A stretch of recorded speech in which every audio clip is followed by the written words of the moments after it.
All right. Well, we are connected via StreamYard, and we should be connected. My headphones should be connected to this lovely laptop right here. We're going to see how my laptop actually handles this audio. So, hey, that does sound pretty good. Okay. So, what what are we here to discuss tonight?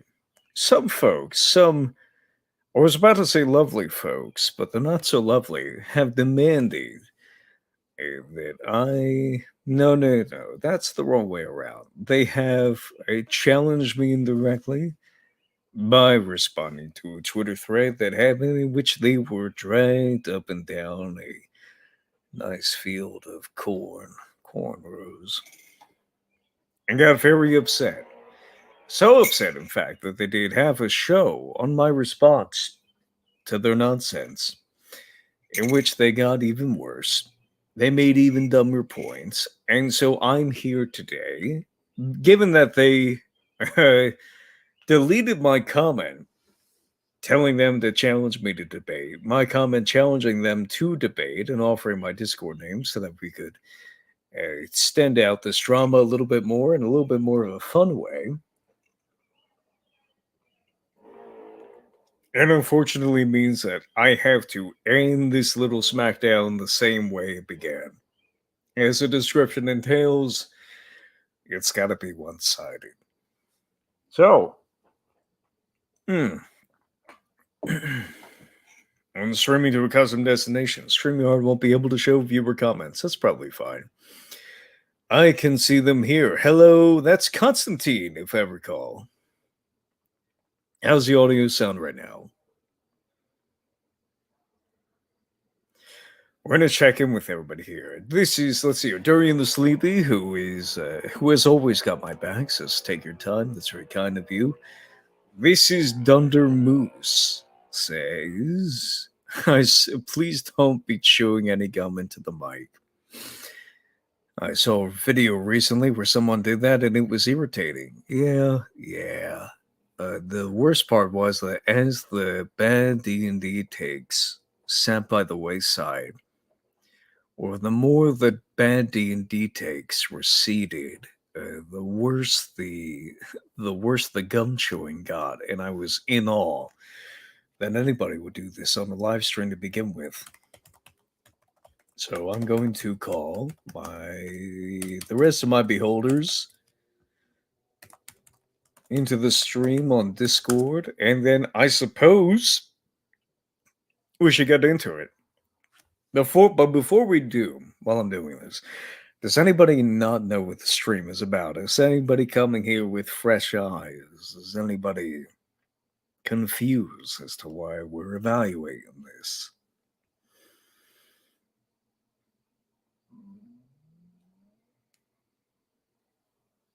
Doof Money says, I have no idea. And it sounds like the audio is good. So I am very glad to hear this. Renos is only vaguely aware of some guys freaking out. Okay. There we go. Okay, so at Beholders, we are live now. So I suppose this is what, Friday Night SmackDown? Was that the was that the slice of WWE that was Friday nights? Hmm.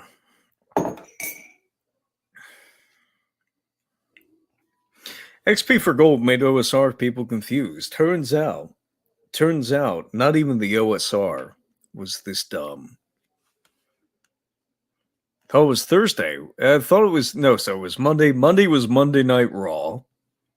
There was a show on Thursday, but then there was something on Friday, and I thought it was Friday Night SmackDown.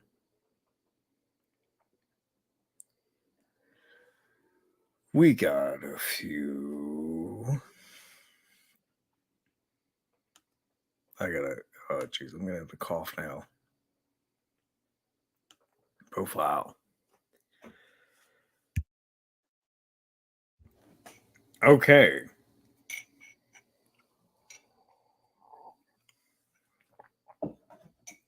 I just got back from the Piccoli, lovely bar, lovely little place, not too long ago,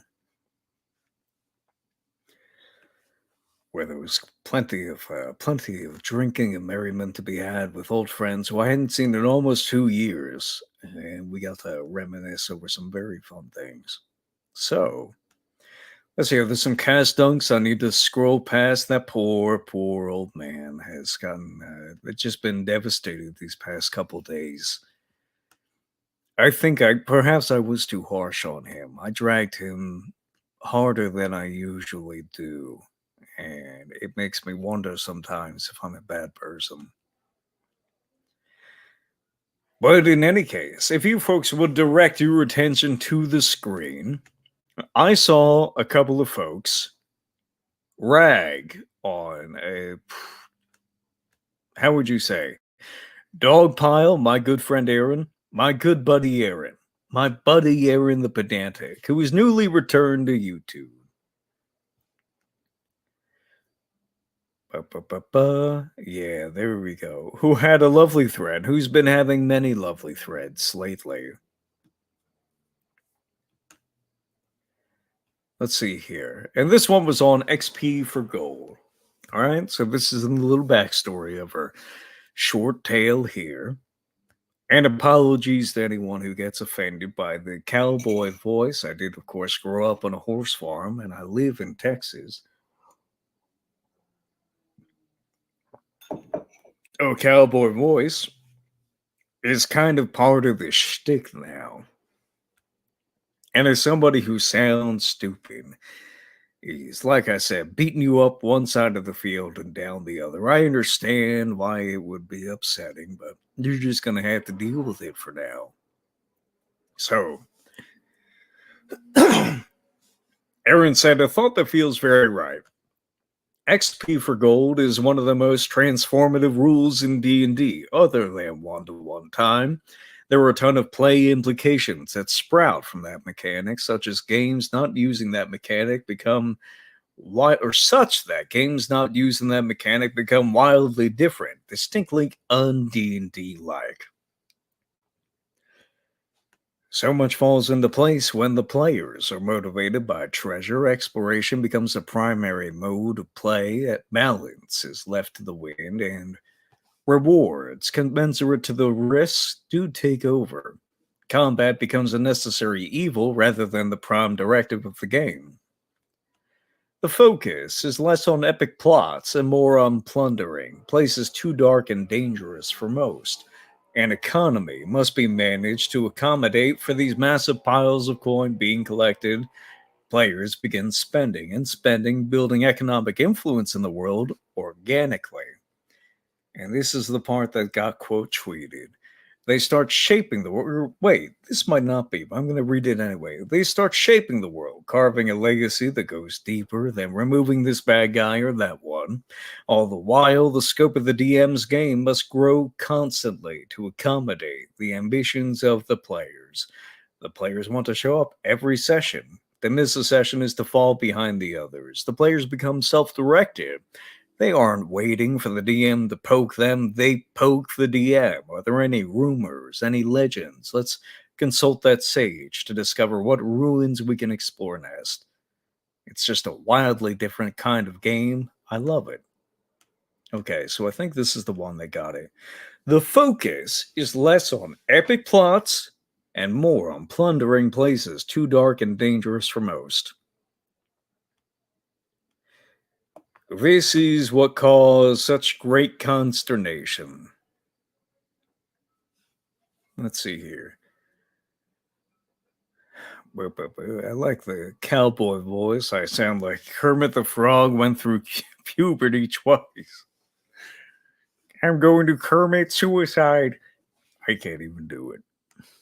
I probably shouldn't reference suicide in this. Well, I'm not monetized. It's fine.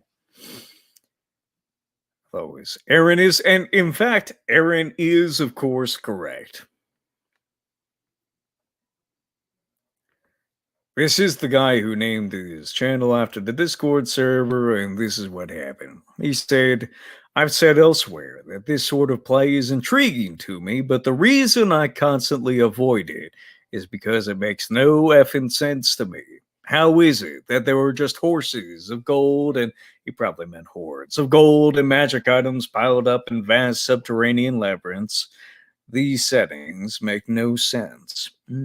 Reminds me of a little bit of story gaming, but as they corrected me, and as you folks will find out later, it is in fact not story gaming. It is in fact worse. I'm going to be going back to the coffee trial quite a bit tonight. So this was the initial discussion, and there's no retweets on this. There's 9 likes and 6 quote tweets, which were not terribly impressive. Quite unfortunate for these folks. It's not much of a total victory like they were claiming earlier. Let's see here. Jeffro says, how can you be a OSR without endorsing XP for gold, mythic underworld, encumbrance, wandering monsters? This should be old hat to old school play people. Yeah, there's quite a bit of agreement in the comments section. It's almost like D&D takes place in some kind of post-apocalypse where there are lots of lost hoards of ancient treasure around. I'll take off my socks here. There we go. It is strange. It is strange. But somebody else said, so some other moron who likes it, I swear, I've come across like a discount bro SR, where instead of advocating for following the rules as written, they take all the bravado and all the excitement that we have and attach it to nonsense non-gaming that makes Critical Role look impressive by comparison. This fellow said Black Lodge Games takes to task a shallow, low-energy, low-imagination form of Twitter GMing that has its place as a fun, innocent little introduction into tabletop RPGs for party people and noobs, but isn't the true essence of a great role-playing game for good players. Fascinating news to me, given that my friends and I, of course, do run something we call grand campaigns, in which we experience things that have been largely lost to history, largely lost to RPGs. That are sometimes even missing from video games. So naturally, I took a look. And I asked myself, what are these people possibly advocating for? And it turns out it was nothing, or worse than nothing. Here we go. And I couldn't help myself. I had to write a thread because I saw not just these tweets, but I saw quite a few others as well. We got, let's see here, 32 retweets, 2 quote tweets, 25 likes, 3 bookmarks. It's off to something of a good start. And I am going to pay attention to the metrics. 2,000 views. I'm going to pay attention to the metrics for this one. Normally, I don't care all that much. But the responses from these other folks were touted as a total and complete victory, and I just had to check if that was accurate. And we'll be rechecking tweet by tweet. So I said, watch out for RPG bandits like this varmint. If you stop paying attention to the rule book and start paying attention to fake thespian RPers, role players, they can always move the goalposts to some new scene or storyline when discussing good play. You can't object with no foundation, which of course makes sense if you don't have the reason the Bro SR was successful is because we touted the rule book as the lodestone, as the foundation, the centerpiece for all RPG discussion. If there was going to be any uniform discussion of good or bad, it was going to be on the rule books, which meant there was a barrier to entry. You must be this familiar with the DMG to ride. I'm going to burp a little bit throughout this. Hopefully I can hit that cough button.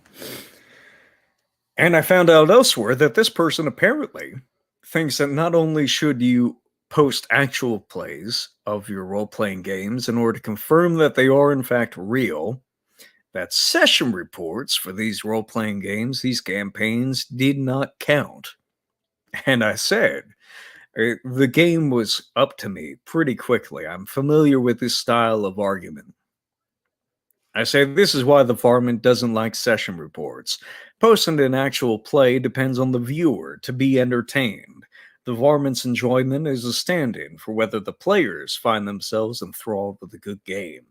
It can always say, this varmint can always say it didn't enjoy watching your session, and use that as a stand in for therefore the campaign was bad. A written session report, on the other hand, allows you to go back over the in game events. You can compare passages simultaneously to one another and minimize the impact of hype or exaggeration because, again, you get to just look at the text. It's not as animated as me right here, right now, speaking to you right here, right now. And funnily enough, this is, of course, exactly what the varmint suggests is the problem with session reports. The varmint thinks that when I write, I am more animated than I am speaking to you here right now. This is less animated than my session reports apparently are. And of course, I have session reports available at ashacreativity.com in the post section. So it's a little bit strange for someone to make this claim to me. Let me take a coffee break and catch up on chat.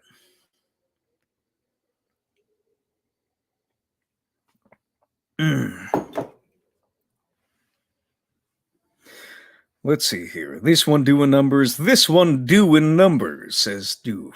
Hey, Crossface is here. Crossface I have beefed with on occasion, and some of the I've beefed with the Be Expert on occasion as well, but these guys have never said anything so egregious, so nonsensical as what we're evaluating here today. And I'm happy to see you folks in the comments today. I heard that you folks banned Black Lodge Gaming from your Discord server, and they had a pleasant little spurg out about it. I'd love to hear about that if you got it in the comments.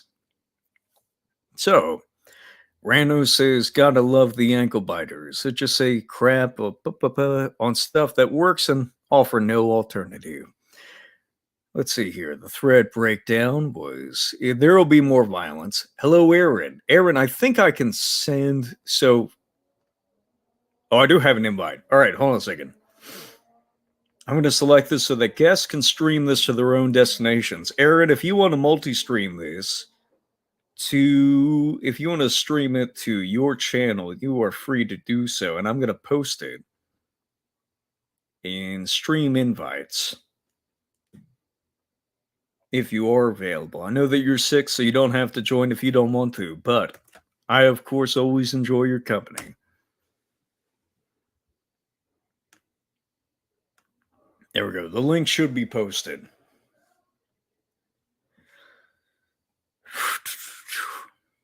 Thread breakdown was very accurate. Good description of the thespians. Good. Let's start with the game that set the world on fire. Roleplay is not a spectator sport. Yes, Brian Reniger, much like submarine racing. Somewhat poor for that purpose, the purpose of watching it. Agma says, or Wigma, as it's apparently pronounced, says, not enough violence in this stream. I haven't advertised this stream on Twitter, but it is already picked up. 16 people. Hey, that's fucking. That's quite pleasant. Maybe I'll tweet out about it. Maybe I'll use my phone for that. So, back to the content at hand. This is where I started going after Black Lodge Games, and we're going to look at their response video not too long from now. Again, 2 retweets, 1 quote tweet, 14 likes. Again, just blowing this person out of the water without even too much effort. I said, going up already. I said, smarmy critters like this one thrive on sense checking, by which I mean constantly asking if something makes sense to you, everyone with the spirit of adventure and fantasy. If the common North American gutter nerd can just outworld build you, they think the playstyle is in some way invalid. Your playstyle. If they manage to invent a world detail like, why didn't, why didn't the Eagles take the hobbits to Mordor? All of a sudden, whatever it is that you've created is invalid. That analogy is going to grow more apt as the stream goes on, so I want you folks to keep it in your mind. As I said, to folks with any familiarity with Appendix N, the answer is too easy.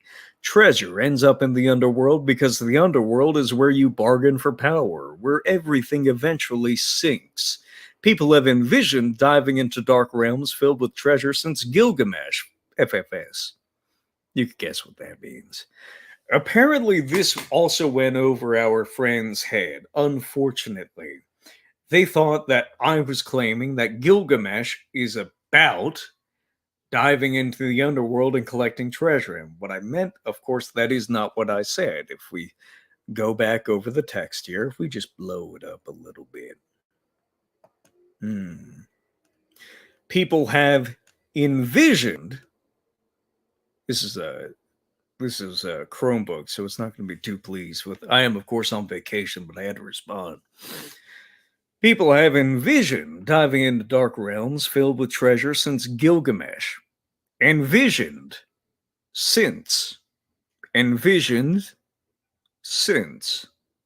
People envisioned since. People envisioned since Gilgamesh.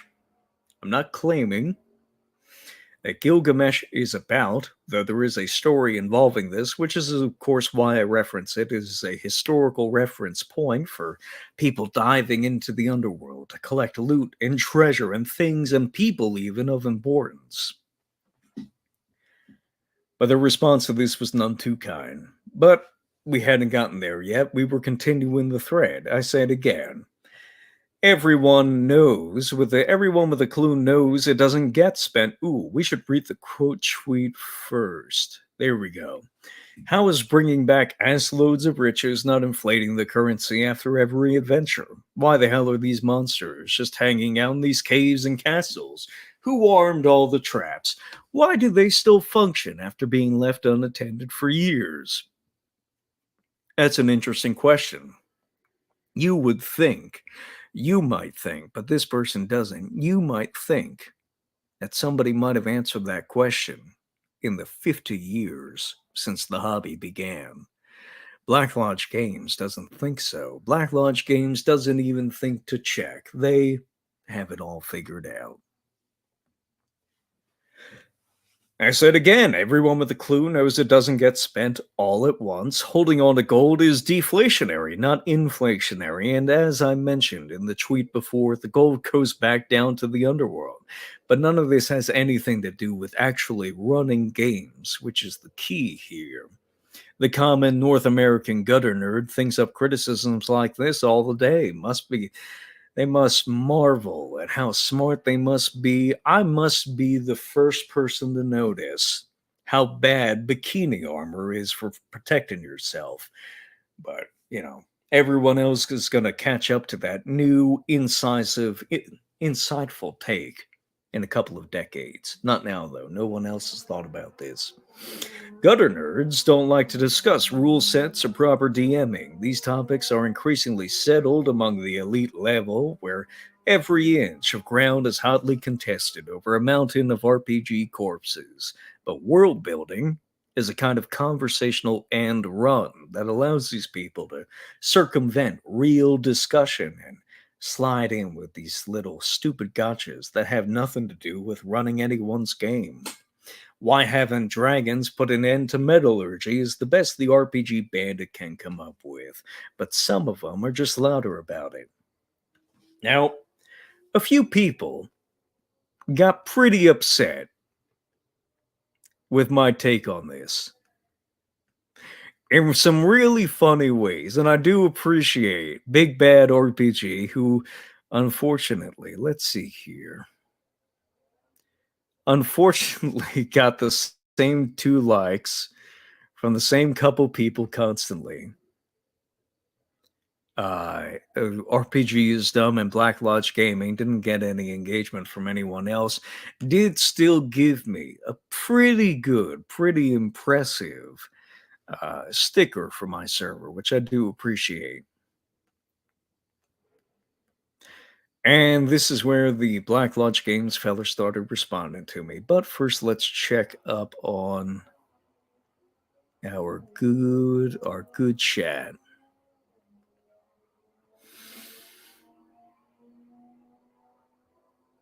Let's see here. Ooh. God, you guys got some good stuff going on in the chat here. This is fun. I'm going to call him Ligma now. Do not do that. Let's see here. Sometimes debate is, this is good. Thank you, Owen, for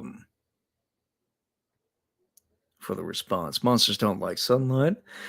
Six of Swords says, I've been hearing those arguments since I started playing 20 years ago, and they were tired then. Yeah, it was interesting because we played a session last night in which we disabled a trap that was right next to some monsters. So we just assumed that it was built by those monsters.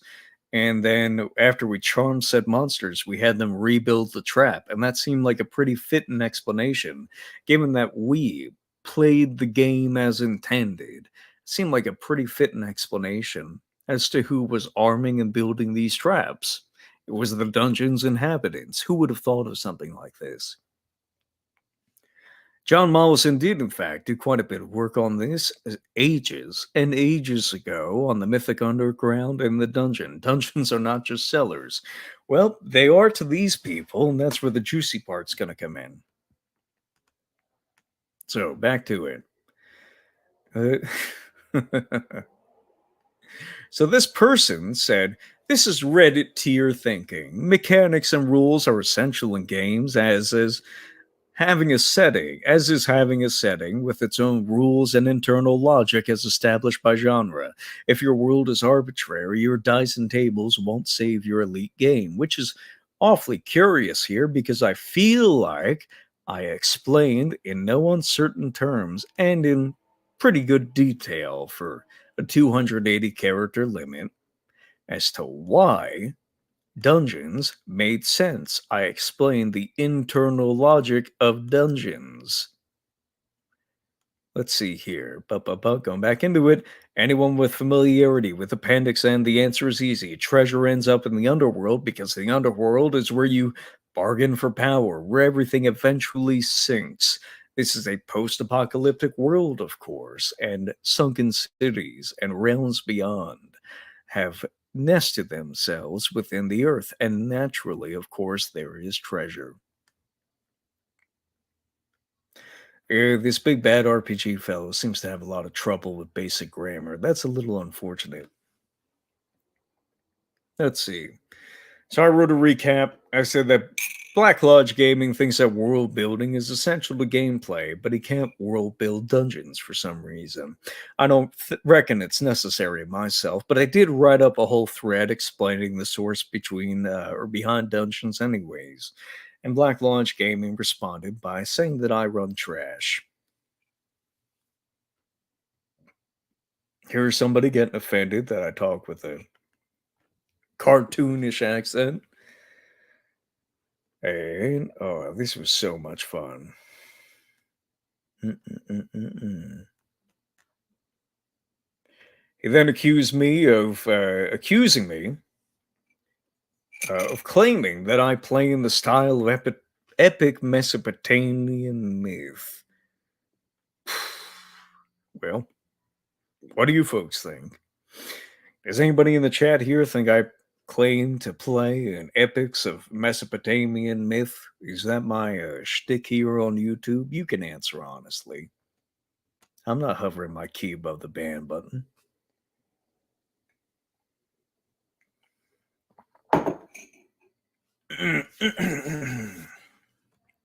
Well, got a few extra folks in here too. Oh, goodness, goodness. Chaos bubbling up towards the surface. Where the hot water heater, washer, and dryer installed. Authoritative news networks claimed. Let's see here. Dang it, YouTube. You made me late for the blood sports. Well, the good news is. The blood sports, the real blood sports, are starting just about now. Let's hop on to YouTube. And we will scroll past all my Critical Role subscriptions and, of course, fan content. As soon as this loads, that is.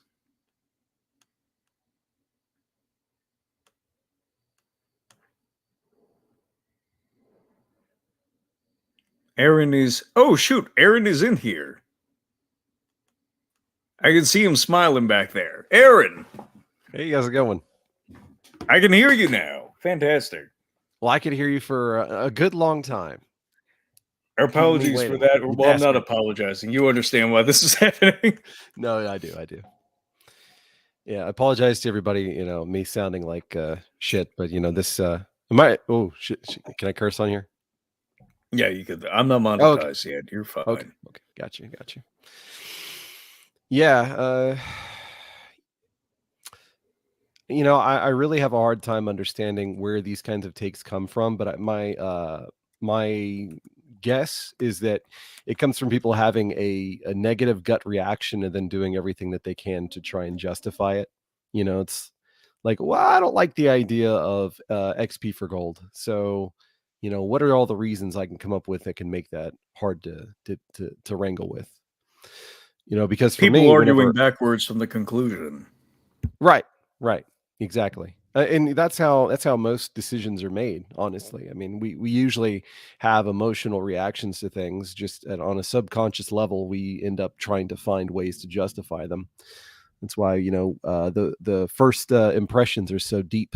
It's because, we tie emotions to that first impression, and then everything after that, we just kind of filter through those lenses.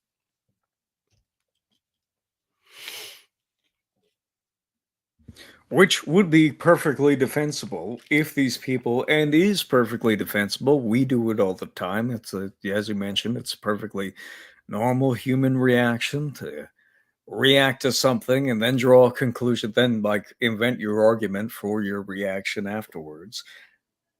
Up until the point that someone explains to you why what you're saying is retarded. And once it gets past that point, I'm sorry, there's not much excuse that you have left. This is going to take a hot second to load because, like I said, this is on a Chromebook. I'm going to close out some extra tabs here. Aaron, this is technically, the chat is correct. This is technically speaking your fault that we're doing this right now. How do you feel that your brief praise for Gold is XP kicked this off? Oh, it's always how it goes, isn't it? Mm-hmm.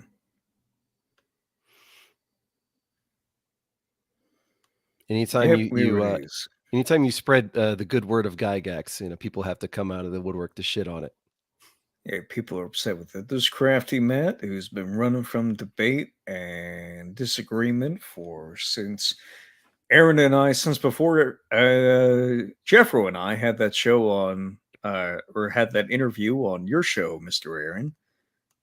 Let's see here. They deleted my comment calling for debate with my Discord thing. Are you ready to react to this lovely discussion of intellectual titans who figured out all 50 years of RPG happenstance? Let's hear it. Alrighty. Crafty Matt seems to be coming around a little. Well, not only did he block us both, but he also keeps privating his stuff because we kept screen capping it from incognito mode. That's just well, this is one of those mommy daddy please stop fighting moments because I do like Crafty Matt quite a bit. He's always been a solid guy, although I know that y'all two don't always get along.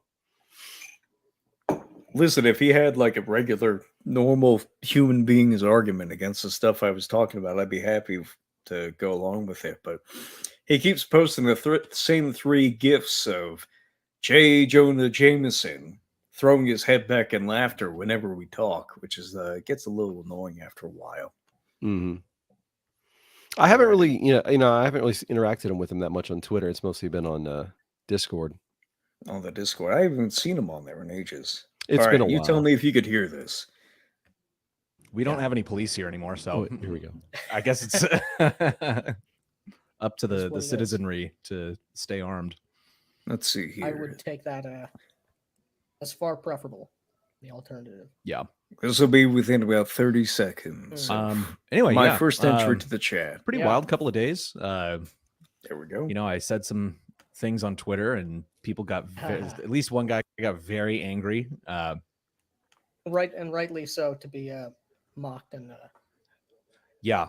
I don't know if they have the cognitive capacity to be put in their place. In fact, retract that. I know they don't have mental capacity for that. Like talking to an animal.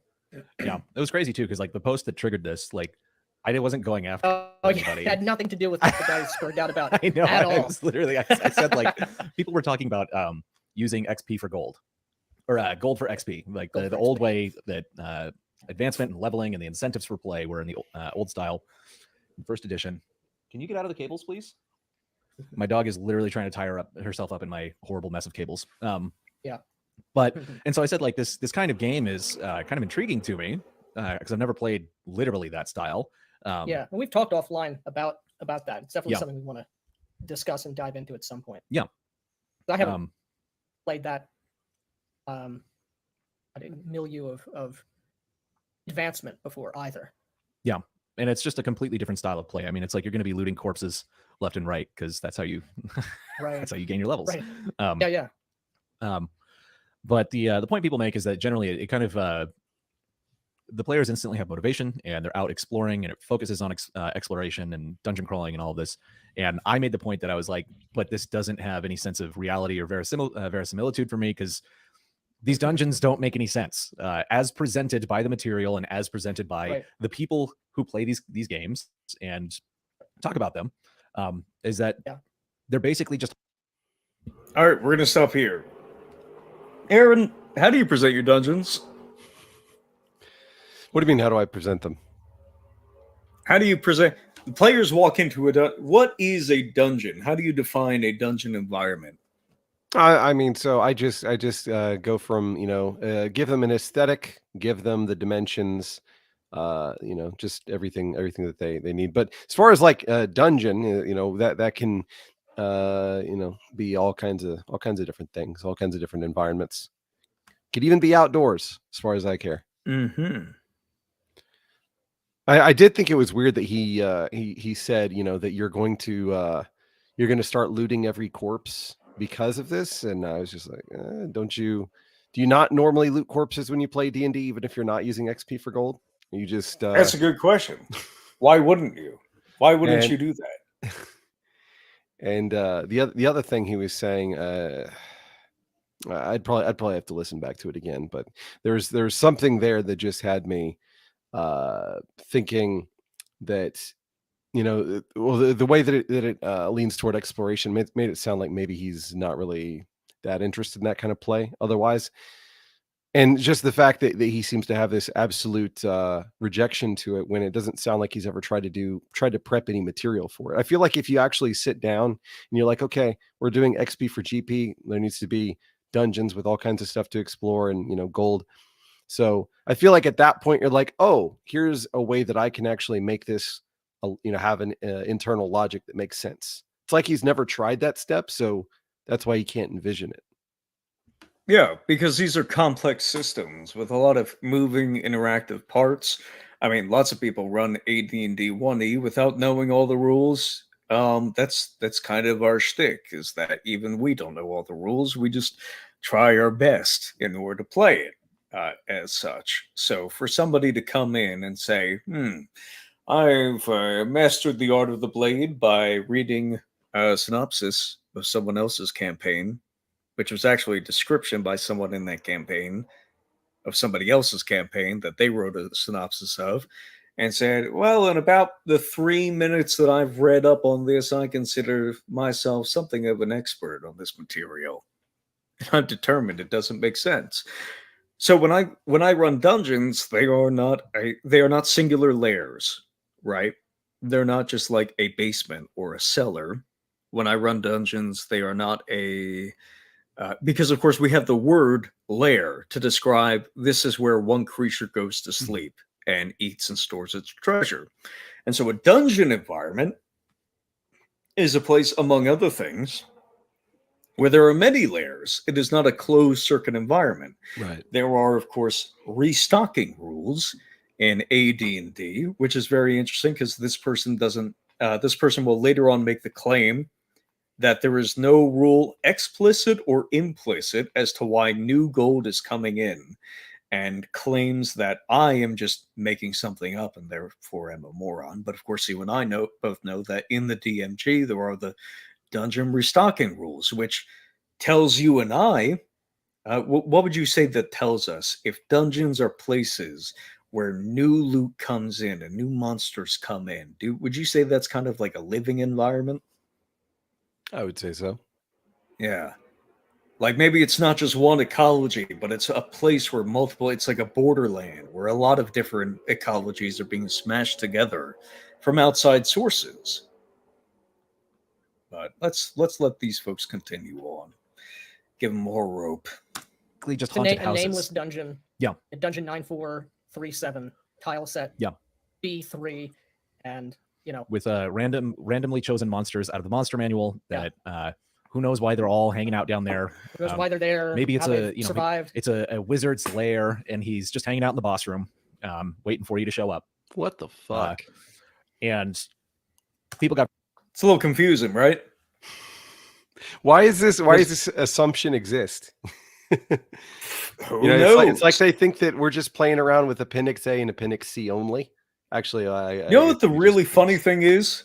I played an Appendix A dungeon last night, and I have an apology to offer Mr. Jeffro Johnson, who I've been handing too much flack on Discord recently over some what I thought were miscommunications. But at this point, people like this prove that even if the miscommunication I interpreted from his comments was accurate, he would still be completely justified in his current Mega Dungeon project. He's running a strictly Appendix A Mega Dungeon for the next 6 months. There are other games going on in the realm of Trillopolis, which I did not know at the time. But he's running this to test, basically to test out what really is the foundation of AD&D. Do the dungeons matter? Right? Is it all just faction play? Did we have too much fun with faction play? Did we miss something when it came to these dungeons? And it's answering a lot of questions for me. It was answering a lot of questions for me last night while I played and watched these guys simultaneously, that I was playing through the answers to their questions, if that made the answers to their objections. Just by playing it, it illuminated to me that these people had never even touched a game like this, or even remotely resembling this. Like they were just completely and totally talking out of their asses.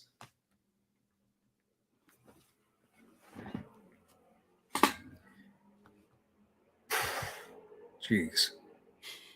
I don't know. It's a little annoying when people look at this stuff and it's clear that they haven't even read it. They haven't even so much as looked at it. They've certainly never even played a game like it. And they're confident. They're completely confident that the objections that came to their mind in 30 seconds have in no way been addressed by people over 50 years of role-playing games. Well, I mean, it's kind of common parlance that all that stuff was left behind with 3rd edition, and we're all the better for it, right? It's That's what everybody says.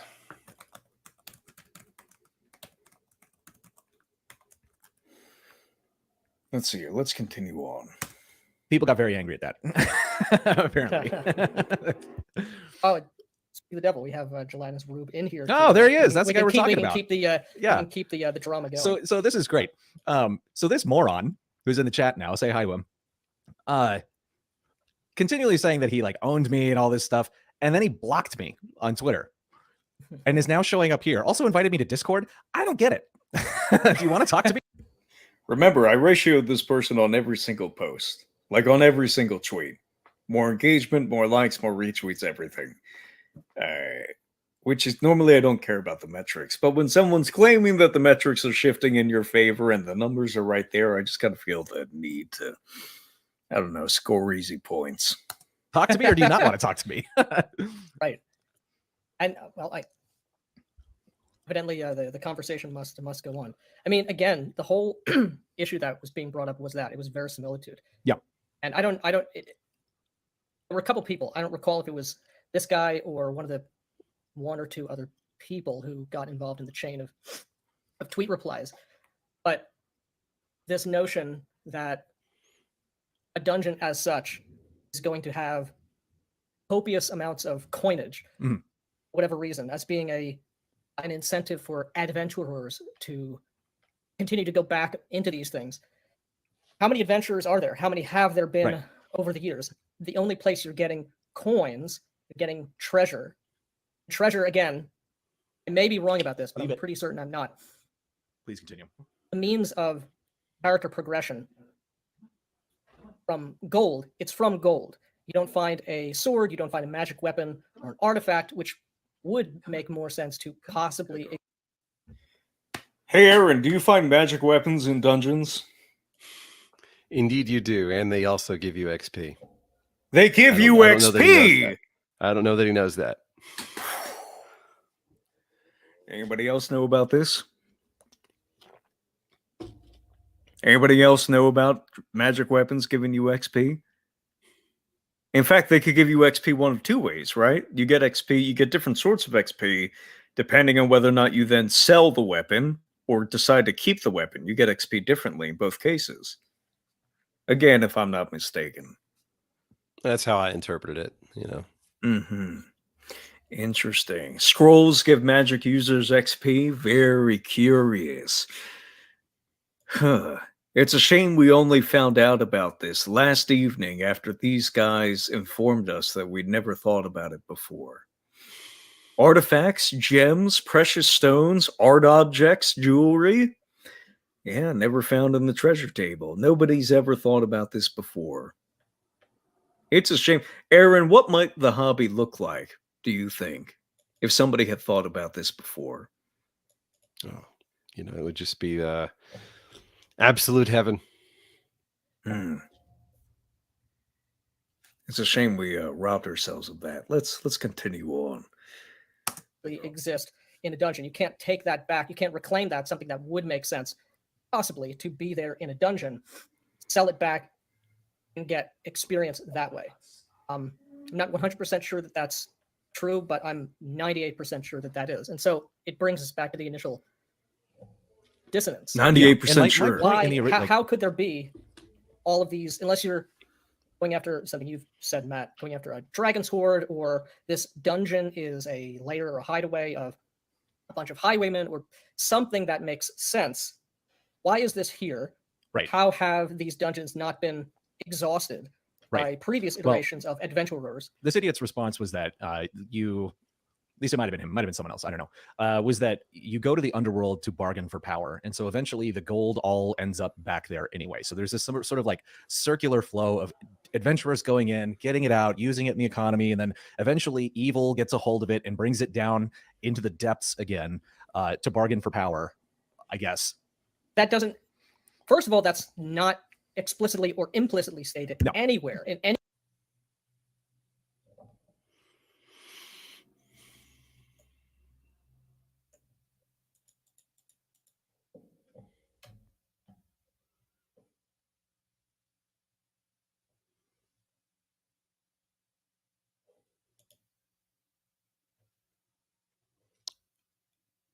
Ooh, I can't hear you now. Oh, damn it. All right, Halsey, I have my cough button on. Aaron, how stupid was it, the assumption that monstrous humanoids who raid the overworld regularly must raid the overworld regularly for food, weapons, for arms and armor, for supple virgins, and for slaves, would dare to take coins back with them. I don't know, man. I mean, so like, can you imagine such a thing? I could see maybe an argument when it comes to, you know, like your aberrations and your really, really weird shit, you know? Yeah, like an But owlbear is probably not scooping up gold. That's fair. probably not. But even then, you know, they may have accidentally swallowed something when the last time they killed somebody. So like Or maybe there's whatever's keeping them as a pet maybe also uses the owlbear to guard its gold. Mhm.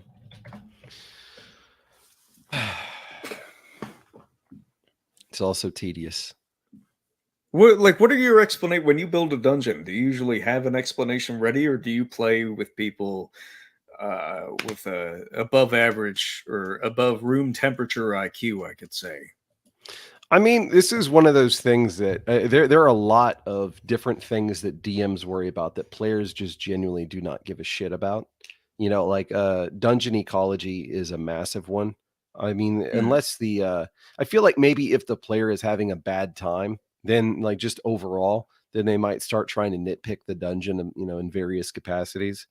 But generally speaking, a lot of the stuff that we worry about is as dungeon masters, they don't really care, you know. They just want to have something fun to do. That being said, whenever I'm, you know, creating a dungeon, I do think about these things. You know, I've never really had a dungeon that's just a pure funhouse without there being some kind of reason why it was like that. You know, whether it's some kind of bizarre chaos deity that's just like fucking around with things, or it could be any number of things. But It's fun to think about these things sometime, right? Yeah. It's fun to think about the dungeon ecology. Like, oh yeah, if there's an owlbear in here and there's a hobgoblin in here, a bunch of hobgoblins, why is there an owlbear in here? If the Yeah, how do owlbears are they friendly- interact? How do they interact? Yeah. Yeah. I have a dungeon I'm working on where there's a bunch of sprites making liquor and stuff like that in one room, and then there's a troll that they just don't know how to kill that keeps Oh, on that's so messing around good. with them. And you know, so it's something I've considered. It's not just that, oh, there's, you know, these two different creature types in the same general vicinity. Why haven't they killed each other yet? You know, it's there are reasons, Right. and it's Something can be. it's not hard to do. It's really not, because it's something that it's a kind of question that is fun to ask, unnecessary to ask, but does provide some reward if you spend time on it. And I think these people are confused in that there can be no questions. If a question provides some reward for asking it, if a question provides a reward, a tangible gameplay value for having wondered about it, then not wondering about it is some kind of negative for the game. But that's obviously not the case, because it doesn't prevent us from running the game.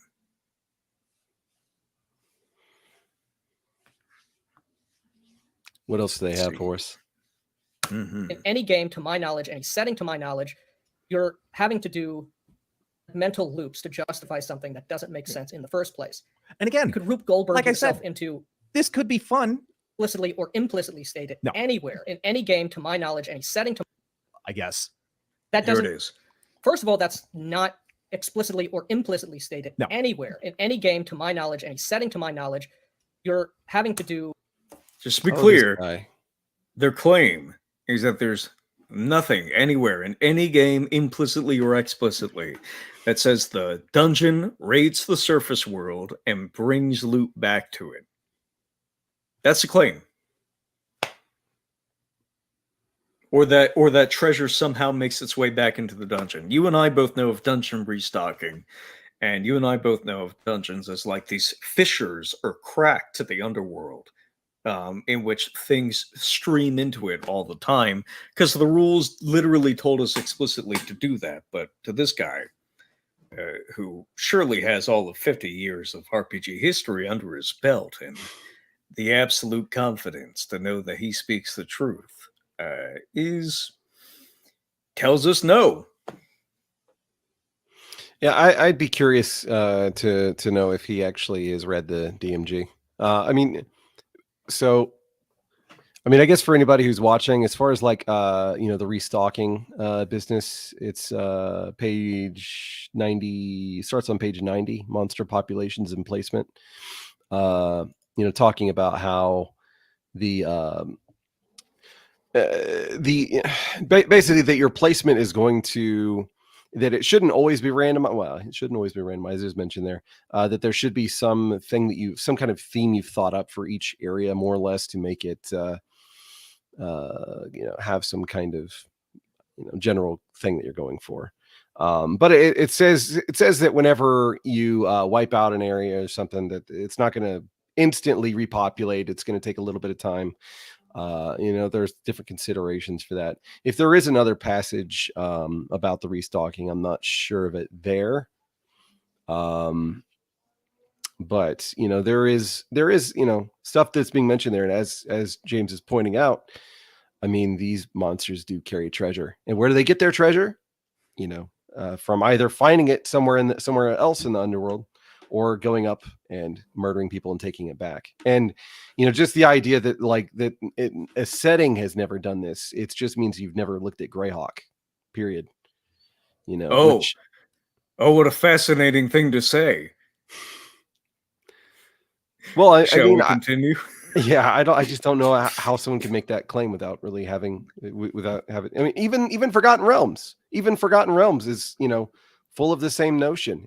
We can't even pin this on Ed Greenwood. I'm sorry, Brian.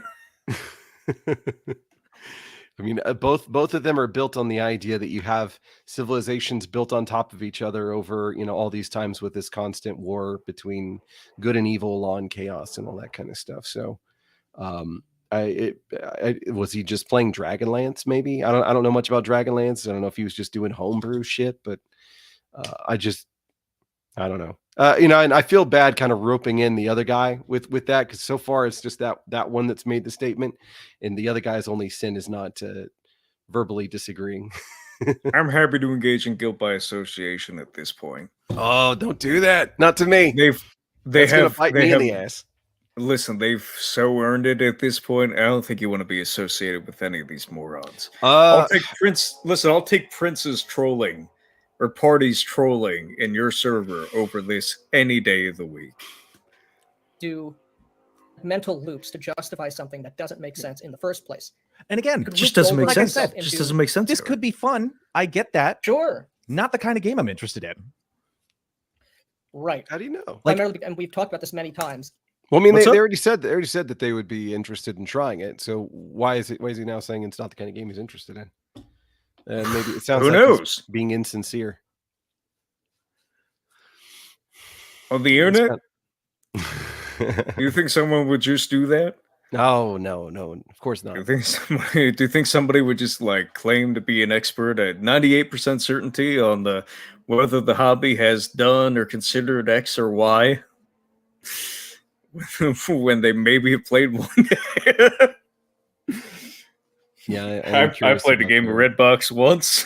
Let me tell you about D&D. I'm a bit of a grognard myself.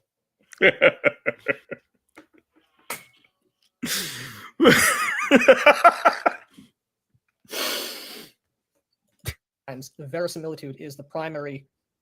That's what we're seeking. We want there to be this kind of ring of truth to the game, right? And I don't know how the thread devolved into world building. I don't know. Aaron, can you figure out how the thread devolved into? I hate to pause this many times in 2 minutes of content, but can you think of how the thread might have devolved into world building? May have been whenever they mention logical internal consistency. An internal consistency to what exactly? The world. Ooh. This is a curious thing. This is this is what Sherlock Holmes would call a three-pipe problem. This is a difficult one.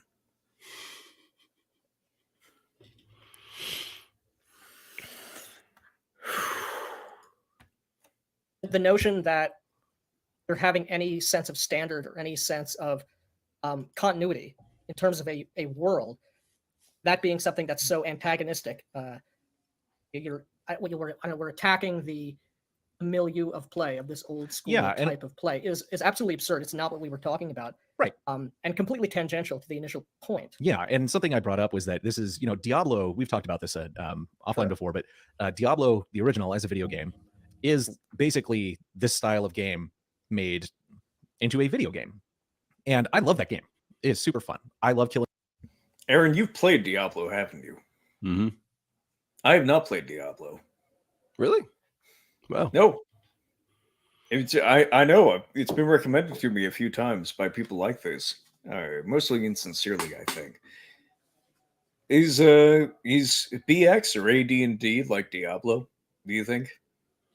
Only in the basest senses imaginable. There's a fantastical world with weapons and magic and items, and monsters tend to have those things in their possession. But I mean, the thing that's funny is they're bringing that up, but Diablo has internal logic that's consistent. Like, I mean, does it? Yeah, I mean, I guess maybe there's some situations where maybe you kill some kind of just animal and it drops gold, and that's silly. But I mean, whenever it comes to its dungeon building, there's usually some kind of theme appropriate. And I mean, Diablo 1, for instance, is basically just full of demons. What's so hard to conceive about a dungeon full of demons? You know? I got nothing. I got no idea. Let's find out what they have to say about it. Love killing hordes of demons in the depths of the dungeons and getting the gold. I get that. Sure. It's not a role-playing game. No. They call it a You role-playing can't- game, Right. but it's not. It's like an action adventure roguelike. It has nothing to do Roguelike with power fantasy. It's a beat 'em up Right. Type deal. It's something that works very well in a video game medium. But you couldn't. I mean, I would contend you can't really translate that type of experience to a role-playing game. not a good one. If Not one that I would be interested in. Not one. Again, it would be one that's a role-playing game in name only, or only very surface Dude. level, because the whole point, the whole loop, is fighting hordes of abominations. Yep. For whatever reason, they drop coinage, which is ridiculous in and of itself. It's something you can look past in a video game. I mean, I guess you could look past it in anything if you don't care. The whole point we're putting across is we do care. Yeah. I don't want to involve myself, immerse myself, or try to immerse myself in a world that, in the very basic fundamental experience in which I'm interacting with it, makes no sense on a foundational level. No, where are all these coins coming from? Are they all in a this is a 3,000-year-old dungeon, which for whatever reason has not been found until the player characters show up. Is this in this is not. I gotta stop it there, because otherwise the full sentence will the full sentence is full of enough holes at this point that if I were to let it complete, additional points may pass us by. Aaron, are you familiar with something in the DMG called the creation of NPC parties? Oh yeah. What are some things that those might be used for in the context of our current conversation? I zoned out for just a minute, to be perfectly honest. No, that's I was, fine. It was a long sentence. I was looking for something related to a point that they were just making, just to make sure that I wasn't imagining things just related to monster treasure types and things like that.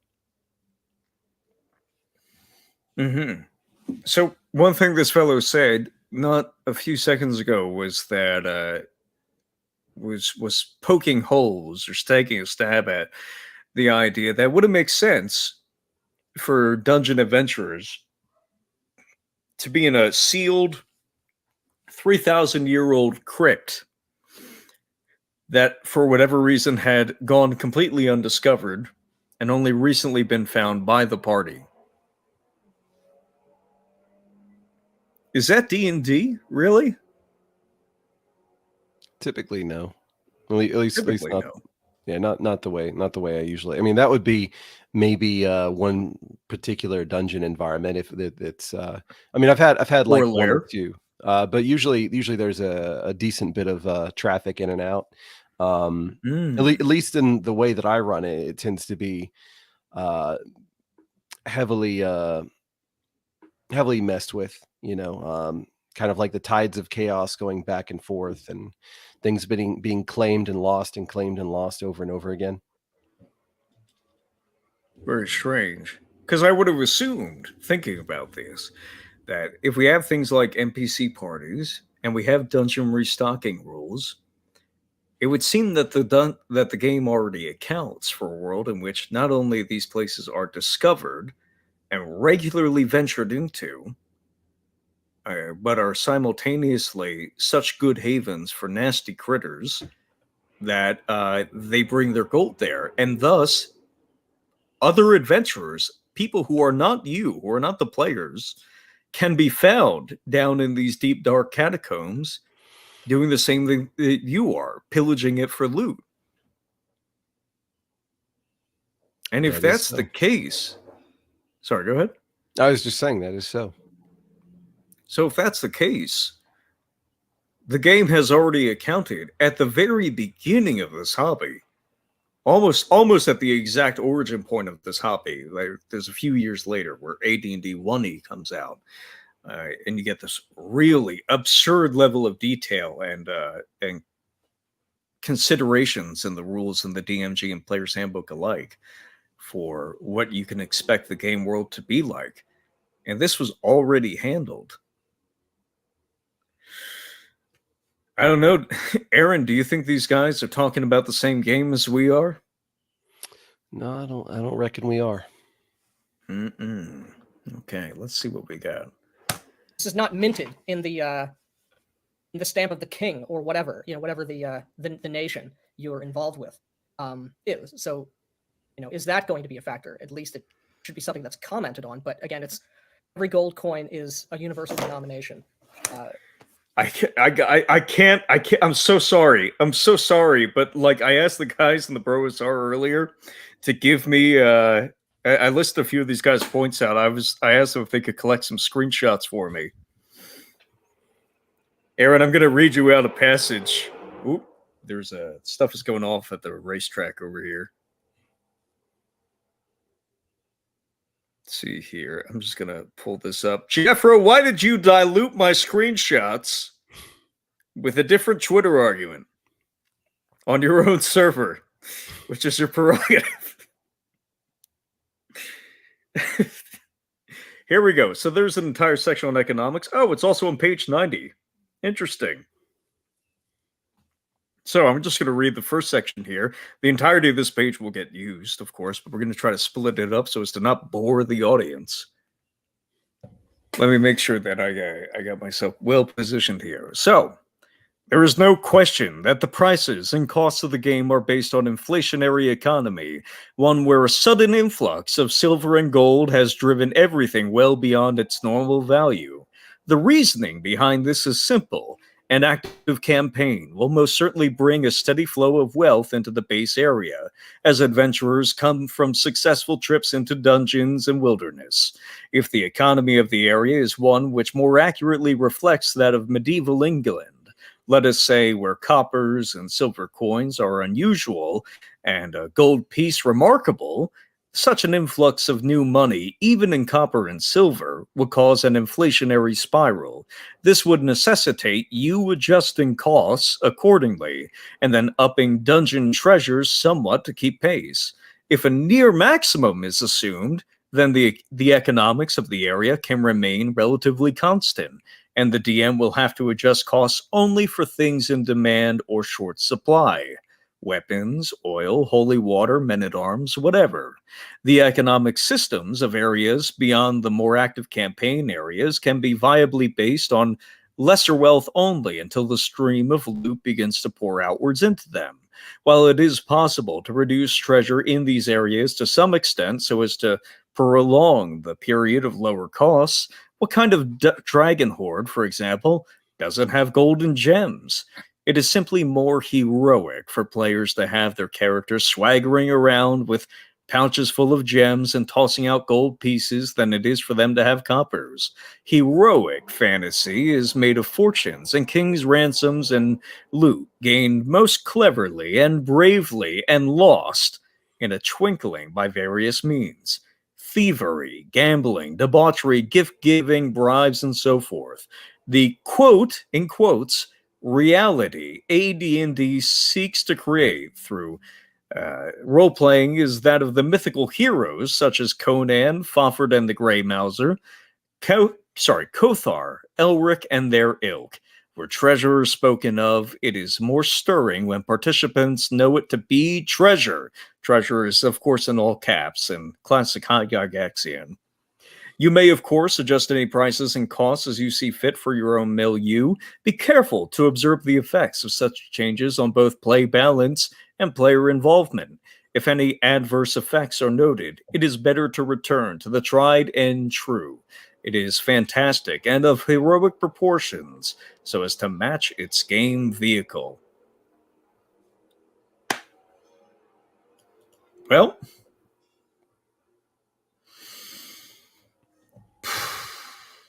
that seems pretty good to me. I don't know. What do you think about that? Yeah, I mean, pretty much every point that they raise can be addressed by just reading the DMG. So, and you know, a lot of that kind of stuff. Anytime that there's the whole concern of, I mean, people have come up with different ways of trying to address it, but you know, like Gygax points out, it's just kind of lame to just try and weasel out of them being able to find large amounts of gold and things like that.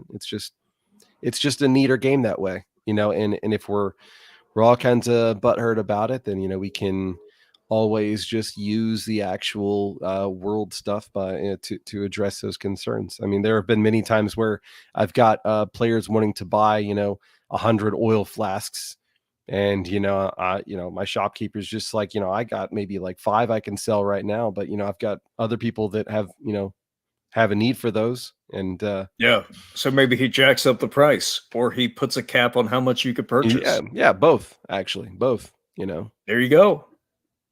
Sorry, I know that you want a lot of toilet paper right now, but it's the day before lockdown, and other people want some toilet paper. So I've got one more passage to read us about the exchanging of foreign currency specifically. That this person, we're going to listen to this guy again briefly, just so we're not like gold has no value if it doesn't have the king's stamp on it. Where are all these coins coming Interesting from? thought you should have. Are they all in a? This is a 3,000-year-old dungeon, which for whatever reason has not been found until the player characters show up. Is this in this is not minted in the stamp of the king or whatever, whatever the nation you're involved with is. So, is that going to be a factor? At least it should be something that's commented on. But again, every gold coin is a universal denomination, whether it was minted, Well, don't forget there's Okay, so here's another one from the exact same page on page 90. The town does not encourage the use of foreign currency. Merchants and other business people must pay a fine of 5% of the value of any foreign coins within their possessions, plus face certain confiscation of the coins, so they will typically not accept them. Upon entering the town, non-residents are instructed to go to the street of the money changers in order to trade their foreign money for the copper coins, or cons, for the copper cons, quote, cons, silver knobs, gold, quote, orbs, and platinum, quote, royals. Exchange rate is a mere 90%, so for 10 foreign copper pieces, 9 domestic copper commons are handed out. And it goes on to give you even more detail on the implied setting, the set game milieu delivered to you by the game vehicle that these people have absolutely not only do they have no awareness of it, they are confident that it does not exist, because these are idiots. These are the dumbest people you could possibly imagine.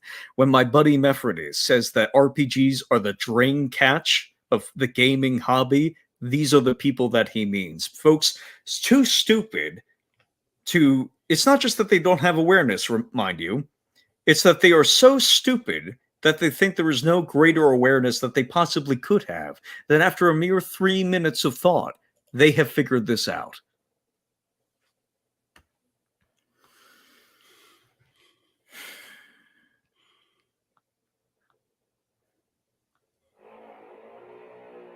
Reading the DMG's gatekeeping. Let's see here. I'm going to read up some comments.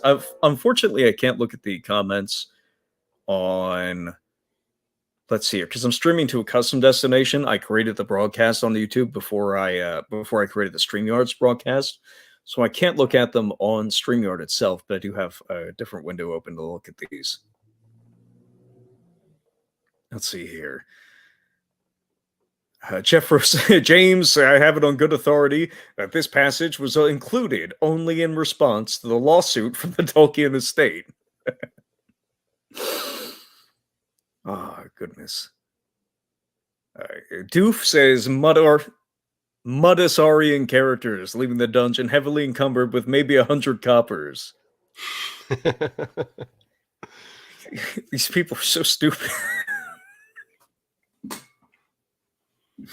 What do you think? What's your reaction so far? Have you found anything like remotely impressive? I'm not going to yell at you if you have, by the way. I would happily take a break from crapping on these people and their lack of their clear missing sections of the brain. If they just gave me an excuse. No. I mean, there's really nothing to take from this. It's just the typical kind of I don't even want to think about it. So I'm just gonna come up with any reason why I can to dismiss it. It's pretty basic.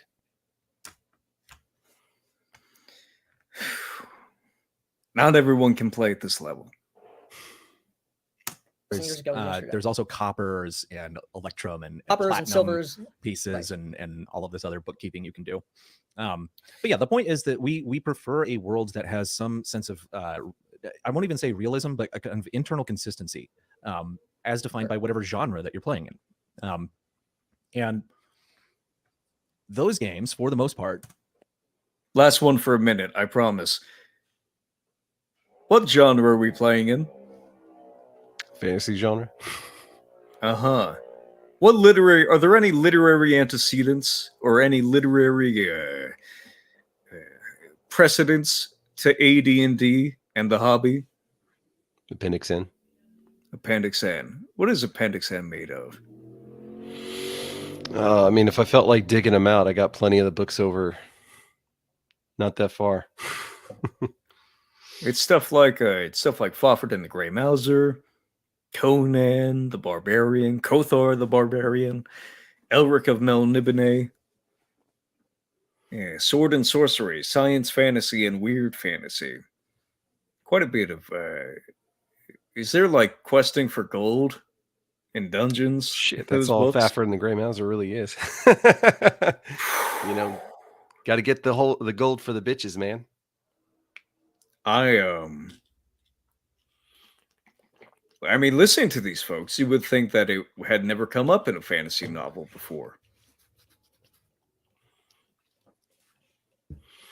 I can see why they deleted my comment. I wouldn't want to debate me. I wouldn't want to debate me neither. Let's continue. Let's let these folks ramble for a hot second. And we've seen how people play them. So this isn't just us pulling this out of our ass. Those games have nonsensical worlds that are inconsistent, and that does not attract me to the game at all. Which honestly was the point of the original post. Was I don't get why people find this entertaining, because it's hilarious that the vitriol came out, because we weren't even because if you're not attacking anything, if you're not playing, the Gygaxian, the platonic ideal of the Gygaxian game, you don't know how to role play. You don't know what you're missing, and you're doing it wrong. And why are you throwing out the rules? You never even read the rule book. Go fuck yourself. Yeah. First of all, yes, I have. There you have it. We just read the rule book, buddy. Experience in role playing, in my opinion. I have a couple of games that I'm really interested in right now. In particular, Lion and Dragon by Pundit. This is a game that has many of the old school mechanics in it. It does not do XP for gold. One of the reasons being that he knew that this was going to break the authenticity of the world. It would not jive with, make sense. Right. knights and people who are, have Yeah. senses of honor and chivalry. Anyone who would actually fit into a setting. This is another huge These are not problem people who would that- who would loot bodies. Aaron. Now I'm not a medieval scholar.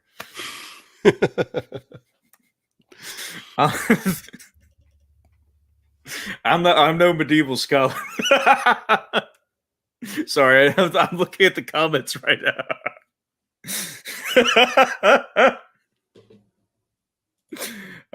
Owen says, doesn't attract me. Why? Is it not 10 years old? Jesus. I didn't mean to sin. I didn't mean to call the Lord's name in vain. I apologize.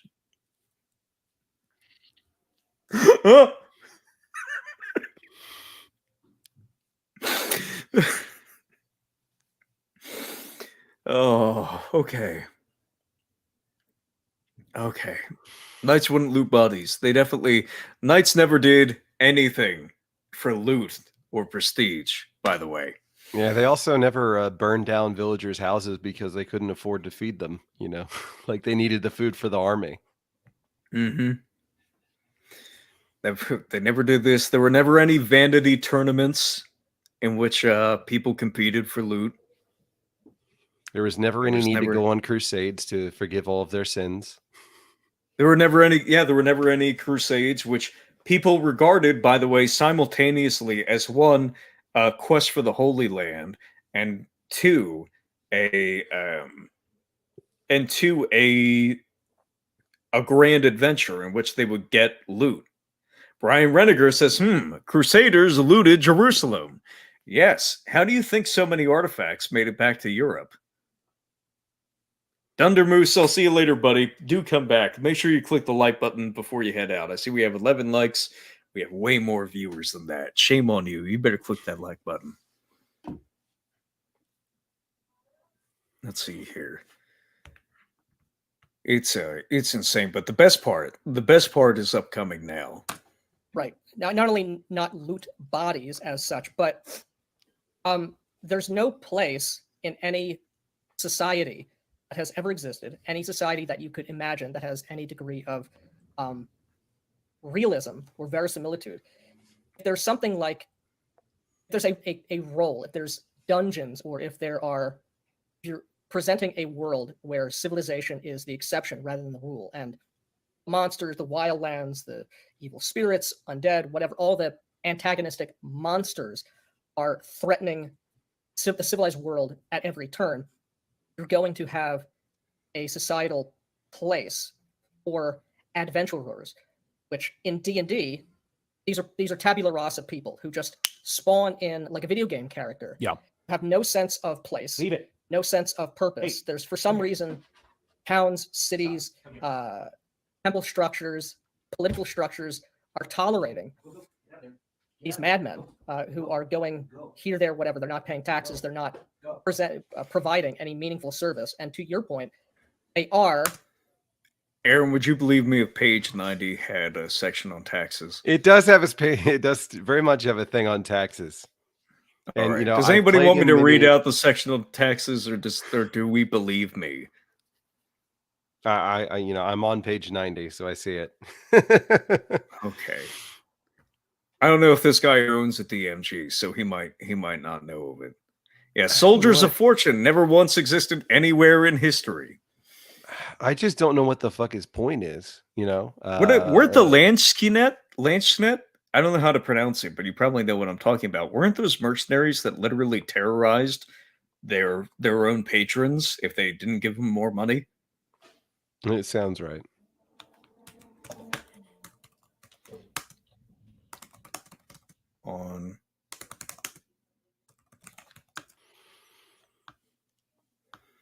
But it's now the most sought after mercenaries in Europe. Why did people pay? Here's a good question. Why did people pay mercenaries instead of simply demanding that they lay down their arms and threaten them? Why do you think someone would do that? Because they're useful. And it's a lot better Because than they're having your own useful. people die. Uh-huh. But why would you pay them? Why wouldn't you just press them into service? Because they're going to object. They're going to object. And what happens when your men and their men are object together and get in a nipple rubbing contest? Usually your men lose. Even if they don't, say your men win, but now half of their men are wiped out, or half of your men are wiped out. Are you better prepared to go fight the enemy army? No. No. So what do? Just pay them. You just pay them. This isn't even, we're not even into the fantasy milieu yet, which already allows for the term we use, verisimilitude. The reason we use the term verisimilitude over realism, other than the fact that realism is for fucking retards who breathe out of their mouths, or perhaps through whatever gum they're chewing into the microphone, and can't be convinced to, for once in their life, pick up a book besides Tolkien, is because we use verisimilitude because we understand that a fantasy milieu gives you certain leeway within the context of a, quote, fantasy world.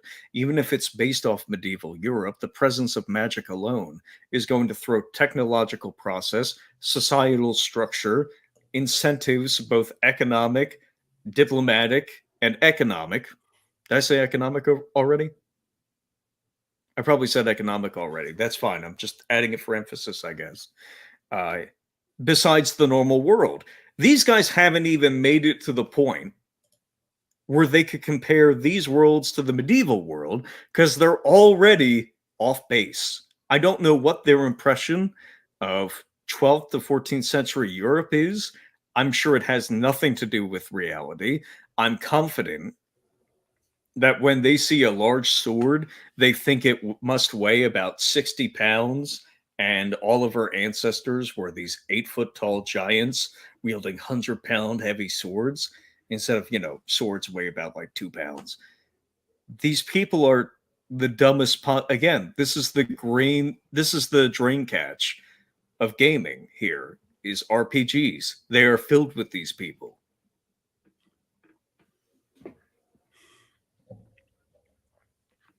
What would you, if somebody in your game, Aaron, like if you were running a dungeon and somebody said, well, why would my character go down there? How would you react? Make a character that will. Uh, I mean, clearly you haven't created an adventurer, yeah. Uh, Well, if they ask, like, how did all this gold get down here? Oh God, fuck off. Go find Yeah. another table, because at that point honestly they're looking for shit. They're not Interesting. It's not because you don't have an answer. You've already given answers in this stream. I've given Right. answers in this stream. It sounds like you're implying something, or that you've gained some insight onto the player who asks those questions, that they are some kind of terrible, not even a story gamer, as Doof suggested earlier. We have finally found them. People who fit particularist definition of anti-gamers. Mm. They are here specifically to stop play from happening because they're terrible. They're bad people. They are lacking in moral character. They are lacking in significant, what would you say, portions of, we'll just say brain cells. They're lacking in brain cells. Perhaps there's one between the two of these retards in front of us. And they're lacking in any, like, just social understanding that, as part of, yes, role playing is a part of the title of the games that we play, but also part of that title is game. When we sit down to play Monopoly, we do not have to, if Monopoly was a role playing game, we still wouldn't have to sit down and think, well, why would? Tell me, why would someone want Boardwalk Avenue? Did their grandmother live there? Do I have any connection to Boardwalk Avenue? Has my character ever tasted the saltwater taffy on Boardwalk Avenue? Does this place take place in the setting of Wildwood, New Jersey? If not, is there saltwater taffy there? And this type of person continues on for hours and hours and hours instead of letting you and the group play the actual game. Because they don't know how to talk about the game, but they need something to talk about. So whatever was supposed to come out their rear end instead comes out their mouth.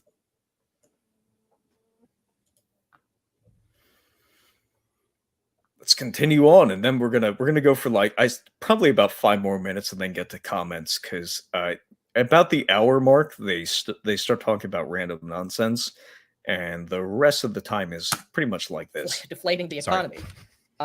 If you wanted to present a world where, again, civilization is the exception, you can do that, and that has been done before. There's nothing wrong with that. Yeah, Cape on the Borderlands, you moron. Still, to my mind, treasure as experience would itself, it would grate against that kind of feel, that kind of thematic purpose that you're trying to put over. You would be a knight or an honored warrior or a crusader in the name of some sort of faith or church or what have you, or even just a guardsman. No, you would be a thief. Out to collect riches for yourself, to come back and go to the next town, go to the next place, and Right, go to the next hex. Dungeon 9. Go to the next place. Yeah, this is the thing. It's like if you ridiculous. look at like the Greyhawk setting, that they eventually brought in all of their published adventure modules and placed them across the map, which was There's a a map Greyhawk of reference. Wisconsin, by the way. It's fucking stupid. Oh. It's really not know fucking that. stupid. Yeah, it looks almost exactly like Wisconsin. Well, As we all know, Wisconsin doesn't actually exist, and so the topography of something resembling Wisconsin has no place in a fantasy world. You're only allowed to have the topography of Albion, but perhaps not even then. Maybe these guys would object.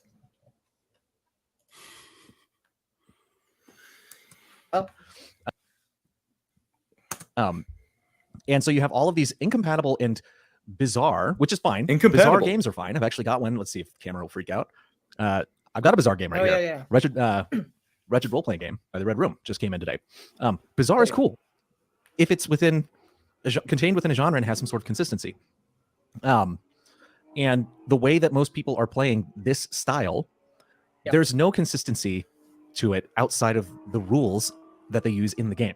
How does he know? The world doesn't have consistency, and for me, that is a problem. I don't like that. Well, they know because they've thought about this for 5 minutes, Aaron.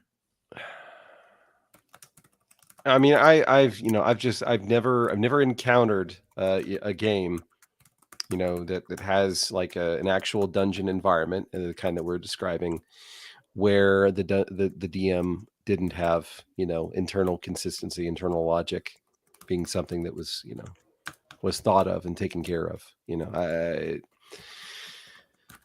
I don't know. I just think they're pulling a lot of things out of their asses, which is unfortunate. They seem like, I didn't even know it was 2 people. I don't know if it is 2 people, but whoever manages the Twitter account, they seemed decent enough. I know y'all were tussling and whatnot. Absolutely. Look, it seems like they probably get beers together. They like chatting. They definitely like shooting the shit, as it said. I have no issues with people getting together and chatting with each other. Oh yeah. My point was that they seem fine enough on Twitter to me.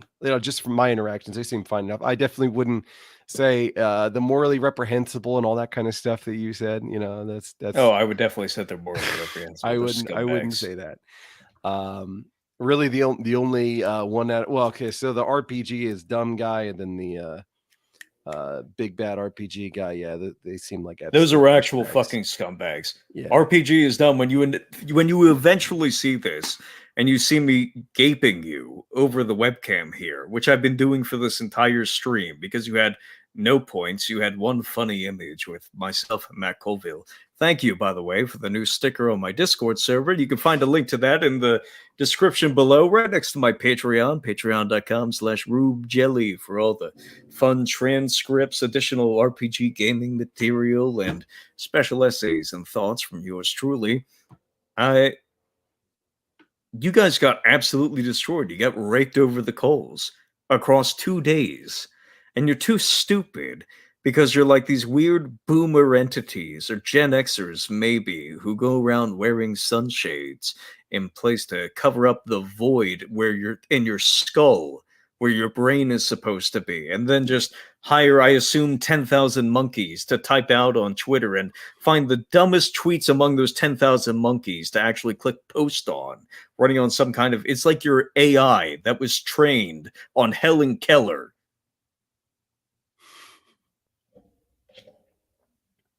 Log off or don't. This is fun. I'm enjoying myself. This hasn't negatively impacted my vacation at all. In fact, it's made it somewhat better. But Aaron, I saw that you had to, in the private chat, that it's family time. I want to thank you for coming on here and chatting with me. I want to have you on live streams and stuff like that. I know that you have less time nowadays, but you gave me the start to my channel and to that stuff, and I want to have you back on. Oh, well, it's always a pleasure, man. I appreciate the invitation. Oh yeah, and I can't wait to see you at North Texas RPG Con. Oh hell yeah, yeah. We definitely need to hang out more this time. Yes, this time I won't be moving out simultaneously. Oh yeah, I forgot about that. That day you saw me, it was my birthday, and it was the last day on my spontaneously shortened lease, thanks to crappy roommate. So it'll be around your birthday again. Absolutely, but this time it'll be a celebration. Yes. All right, buddy. Peace. All right, see you later. All right, so we're gonna get to some comments here. If I were to, is there a way I could like display my own?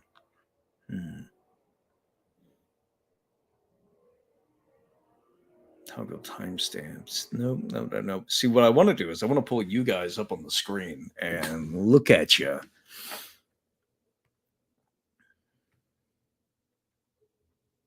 Wisconsin Red One says Wisconsin is the center of the universe. Guys, hit the like button if you haven't already. Make sure you do that. Bradford Walker says, nah, these two look millennial. Well, they do criticize Zoomers later on for some reason, probably because we're I don't know, we got raised by the internet instead of government schools. Red One says, it's shockingly stupid around here as of late. That's quite true. Wigma says, they're like blue belts, man. They've been around, but they don't know what they don't know. Twitter isn't for everyone. Crossface will understand. Crossface probably will. Let's see here. Joshua Kanopke, which I've pronounced correctly this time, says, hey, now, don't put these two in with Gen X. I grew up with D&D. Well, I guess these guys didn't. Minnesota, Mr. Baker's Dozen 2020 says, Minnesota is the only state that matters. Authoritative news network recommends that Aaron have a sweet night. See, Durian the Sleepy, my boy, how have you been enjoying this? He says, I watched like 2 hours of these guys earlier. It struck me weird how much they're talking to themselves, like they're interrupting one another, interjecting, saying yes, then going on a non sequitur. Yeah, it felt like that talking to him on Twitter too, so don't feel too bad about it. How are you guys liking the stream so far? Should we pivot to something, or do you guys want to keep watching these morons?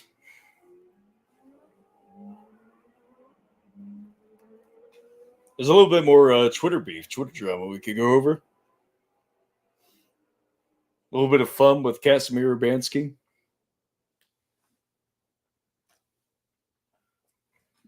We're good. All right, switch topics entirely. If you guys want to talk about anything, I've got probably about another half hour here. Ghostly Gun. Hello, did you just pop up in my Discord?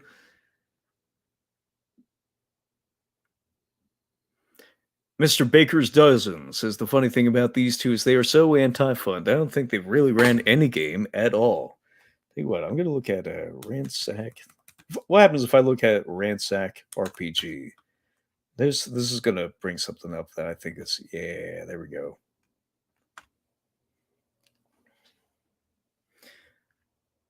A basic dungeon crawl. Ooh. No, not that one. Ransack Raccoon. Where is that? That's Questing Beach. Damn. Where's Particularist Ransack thing? I'm going to open up Discord at penalty to my thing. And tell you what, I'm going to post... Let's see here. I'm going to let these guys ramble for a hot second. It's a non-starter. It's a non-starter. It's not something that I want to involve myself with. It's not going to be good. Come here. How am I going to Come here. have my character realistically react to situations where the standard being the world that I'm in, is fundamentally broken in certain areas, in certain sectors. If you're doing experience as gold, it would make more sense. Have the fundamental presentation of what a character is. Just have them be highwaymen.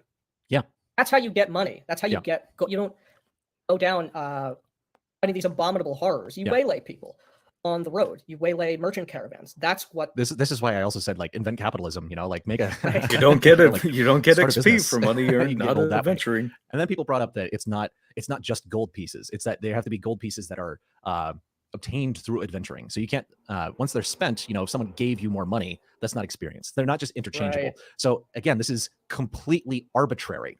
Folks, is that This is, arbitrary? like, totally arbitrary. I mean, and it's like, I get it. Is that I get- arbitrary to say that I get the thought process. It's just the amount of time which adventurers would only gain experience from adventuring? Does that seem arbitrary to you? Does that seem like it's... What's the definition of arbitrary, by the way? Does anybody have that offhand?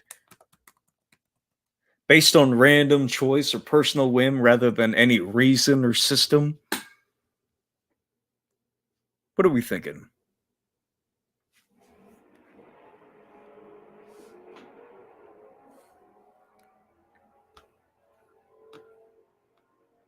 has elapsed, and with any degree of, again, this isn't like you need a PhD or need to think hard about this. Think about it for 3 minutes, and this doesn't think about it make for any 3 minutes, sense, or it guys. makes Come on, you'll be RPG geniuses so like much these less folks. sense than it would be to shift the perspective over here or shift the world. It only takes 3 minutes existence. to unlock all of tabletop RPG history. Nobody else has thought about this for 3 minutes. They've only thought about it over the course of entire careers. That's why these two morons are, well, that's why they're talking to each other and not anybody else. And this sort of sacred cow of, you know, the platonic ideal of gaming, or the most fundamental or the most pure, whatever that even means, is absolutely absurd. And if you want to play the game in this way, I'm not going to stop you. I get that. But again, I was saying, I don't like this. And this is the reason why. And I would have far more respect for the argument that, okay, I hear what you're saying, but I just want to have fun and have a good time. And I don't really want to think that deeply. This is what the game book has provided to me. And so I'm just going to do it. It provides a fun social life. I would actually respect that more for as much hate we rightfully give those kinds of surface level gamers. You're at least being honest. Hey, I'm just abdicating my mental capacity to think about something for 3 minutes, rather than coming up with these sort of Rube Goldbergian types of mental loops to justify something which self-evidently makes very little sense. Right. And then Mr. Max also said something a little bit up the line here. He said, loot bodies? No, take the enemy alive and ransom him. Exactly. That's exactly what I want to do a RuneQuest game at some point. RuneQuest does this very well. They it's a Bronze Age mythical setting. And These guys based on want to your do a lot social of standing, games based on that they your don't seem needs, to in have your any time tribe, in your for, or never seem community, in your to kingdom, you pull have a together. I kind wonder of what's a going ransom on. value, which is how much your family, your clan, your community is generally willing to pay a raiding party, a rival clan, or what have you, to get you back alive. It's a different type of focus. I appreciate that level of thought Yeah. that's gone into it. That level of that extra effort of verisimilitude. It's fucking because cool. that is the case. And it's interesting. It's fucking cool, and that's very much in keeping with Yeah. that genre of play. Most tribal wars that happen, and a lot of ancient wars. Folks, did you know that in AD&D there are rules, I believe on page 46, Mr. T can correct me on that, but it actually came up last evening while we were playing AD&D, there was a human wizard that we found who had taken control of about a unit size, 20 hobgoblins or so, big, beefy, there for sultry purposes in his downtime. And we killed all of them. But we had charmed the wizard, so it was a lot easier to get away with that. Especially with the wizard ordering them into our trap. That was, of course, unknown to the wizard at the time. Looked like an accident to him. Great bit of gameplay by the guys, by the bros, as it were. By the Beef Brigade. And I had Mr. T pull up the rules for exceptional henchmen, because in AD&D, you could get gold for these people, true. But what they're even more useful as, what a 3rd level or 4th level or 5th level wizard is even more useful as, is an exceptional henchman. Is somebody that you can command, you can control after you beat the piss out of them or cow them into submission. Is all of a sudden you get somebody who might have unique spells, who is almost certainly higher level than you are, is able to command more troops than you are or cow more troops into submission, is able to deploy spells that you don't have access to, whether because of the aforementioned level or the aforementioned unique spell requirement. It might be of a character type that you would not normally be able to play. It might be a special kind of, it might be a non-humanoid or non-player race or ancestry that you just normally wouldn't have access to, or it could be a unique class, a unique NPC class that you wouldn't be able to play. So this is and that again is within the bounds and within the focus. It's cool, the idea that you would be able to ransom these people back. But AD&D has a slightly different genre convention where they're not as focused on the Bronze Age stuff. They're more focused on cowing people into submission or destroying them, and then using them for your own selfish gains again. Or noble gains. You know, if you're that sort of person who plays RPGs. Maybe not wars, but to some degree. But a lot of the conflict is some degree of tribal conflict or raiding. Yeah. And it's also and ransoming people back makes sense. That's actually what happened a lot of the time. Ransoms, and also this is something I really like in games as well, is when you have interesting systems of like kind of courts and culture surrounding crime. And so like Lion and Dragon has rules for clerical courts and like courts for the lay people and ways, things that can happen if you get convicted, whatever. But in a lot of ancient cultures, you also had things like blood prices.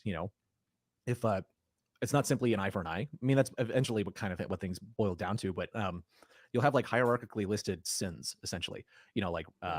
Deliberate murder might be like at the top, torture, like these things. But once you get down to like you punched someone in the face, the price for that is lower. I like it when things are like that are included. Oh, jeez, Red One, do not dare, work with, disparage the good name, the grand name of 4th edition with people like these. These are not the type of people who like 4th edition, okay? I can assure you on that. I like 4th edition. I think it is the only good edition that WotC invented. And in fact, I think it's the only edition of D&D, as I've said elsewhere, that would have been invented regardless of whether or not 1st edition had ever been invented. I think that 4th edition tapped into a different instinct to role-playing games. Naturally. Yeah, Rube here has convinced me to give it a chance. Elfinder General, I'm telling you once again, brother, you got to use all the books. You got to use as many as you could. Whatever book gives you backgrounds, whatever book gives you companion characters. Fourth edition grew from the fourth edition was kind of incomplete on launch. It was complete enough, but as it as the supplements grew out, it grew into more and more of a firmer game because I think the devs recognized that they didn't have wargaming to really build on. They were building something truly from the ground up. Which is why I recommend is one of the reasons why I recommend fourth edition, especially with the supplements. Fifth edition got better with the supplements too. No matter what anybody says, Xanathar's made the game better objectively. Tasha's made the game better objectively. But fifth edition, even with those supplements, sucks. Red One says, but wasn't it a terrible game? No, it wasn't a terrible game. And the reason why it wasn't a terrible game is because it is the closest, or perhaps got even closer, to emulating the enjoyment and the fun of playing pulp heroes like Conan the Barbarian, Kothar, Elric of Melniboné. Its conceit is that you start as those characters. You start as reduced threat Conan. You start as reduced threat Elric. And then grow up from there. The agency, it's the only game whose first level experience parallels the agency given to first level AD&D characters. And as a game, it worked perfectly. Almost perfectly. That's not entirely true. It worked almost perfectly. There were some math errors in there. Like, let's go kill the beholder, you know? Which, while it's a cool looking monster, I hate the description of that thing. It's so fucking stupid.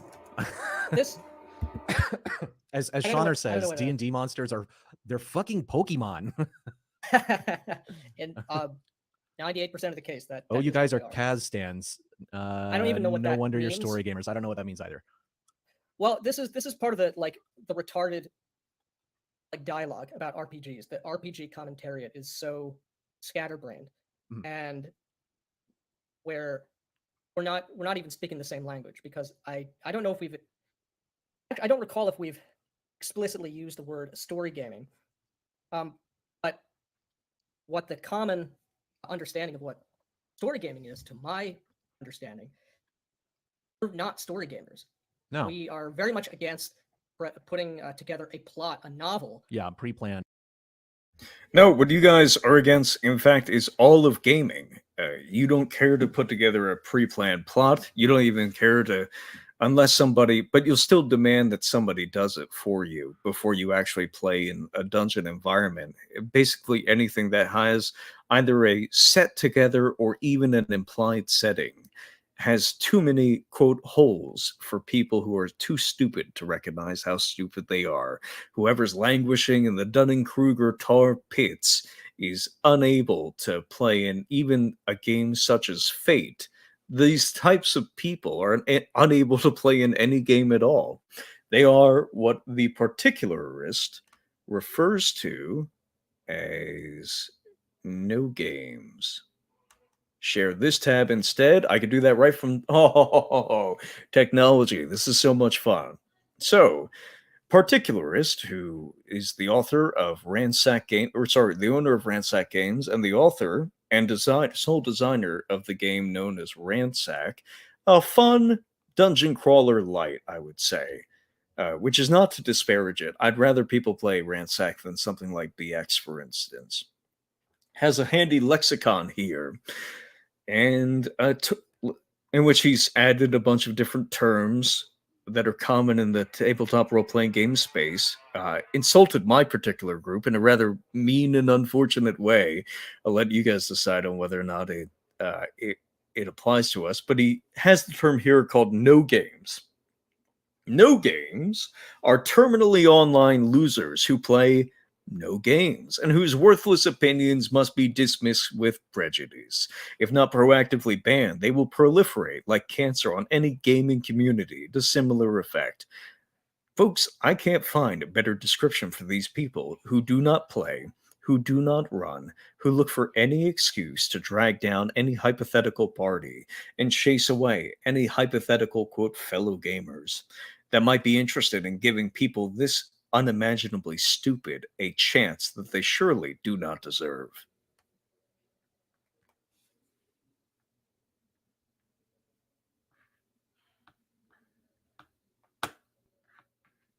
Planned. The players are going through. And folks, if you have not So as of the yet, be idea sure to that subscribe to that's the what channel. takeaway shows either that haven't watched or paid any attention to what we talked about Right. before, or you yourself have a fundamental misunderstanding of what the basic Well, this terminology is something that like I've seen. a These lot guys in aware some of the of ducks and not RuneQuest. everywhere, You're going to have to in- explain It that. seems to be a general sentiment within the OSR circles is that if you're not playing in like the precise OSR way, which is defined differently by all of them, by the way. This is just like Right. like if you're into any sort of like non-mainstream politics, like every like group that you have. Oh, is please composed explain of, like, tiny factionalism to subgroups us, that are all guy. at each other's Come on, throats. man. I'm And sure they're the like, first you're one not- that's thought you're about not a this. true libertarian, or you're not a true Yeah, socialist. you know? yeah. It's the exact same thing going on here. Yeah, if But- you're not in the narrowly defined camp, Right. you're a story gamer, or you're Right. That's whatever the the demonized form response. is. Or if you, because the thing is, I also think like I enjoy having stories in my game. They emerge out of the play, and Yeah, out of that's the other interactions with thing. the, Sorry, player guys, we're characters not and we're not NPCs, they're OSR. pre-planned. We're not But the idea associated that with you these you know folks. you can't have story Red in one your says, game.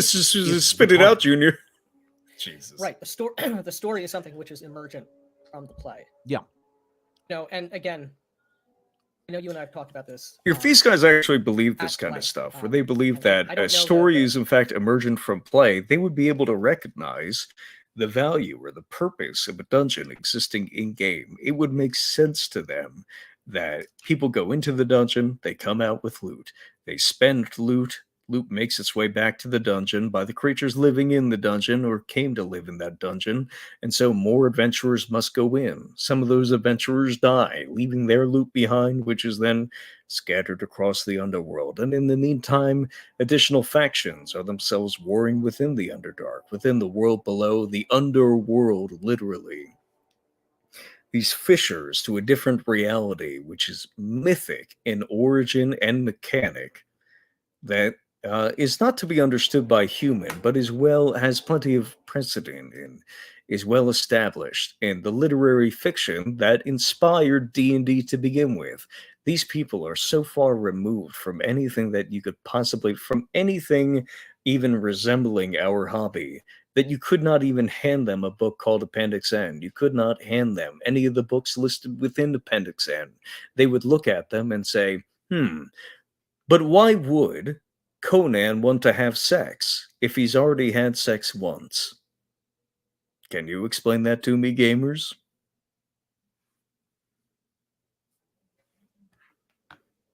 The mountain of kind of calcified tendencies and vocabulary and terminology, it may well be insurmountable, but Mhm.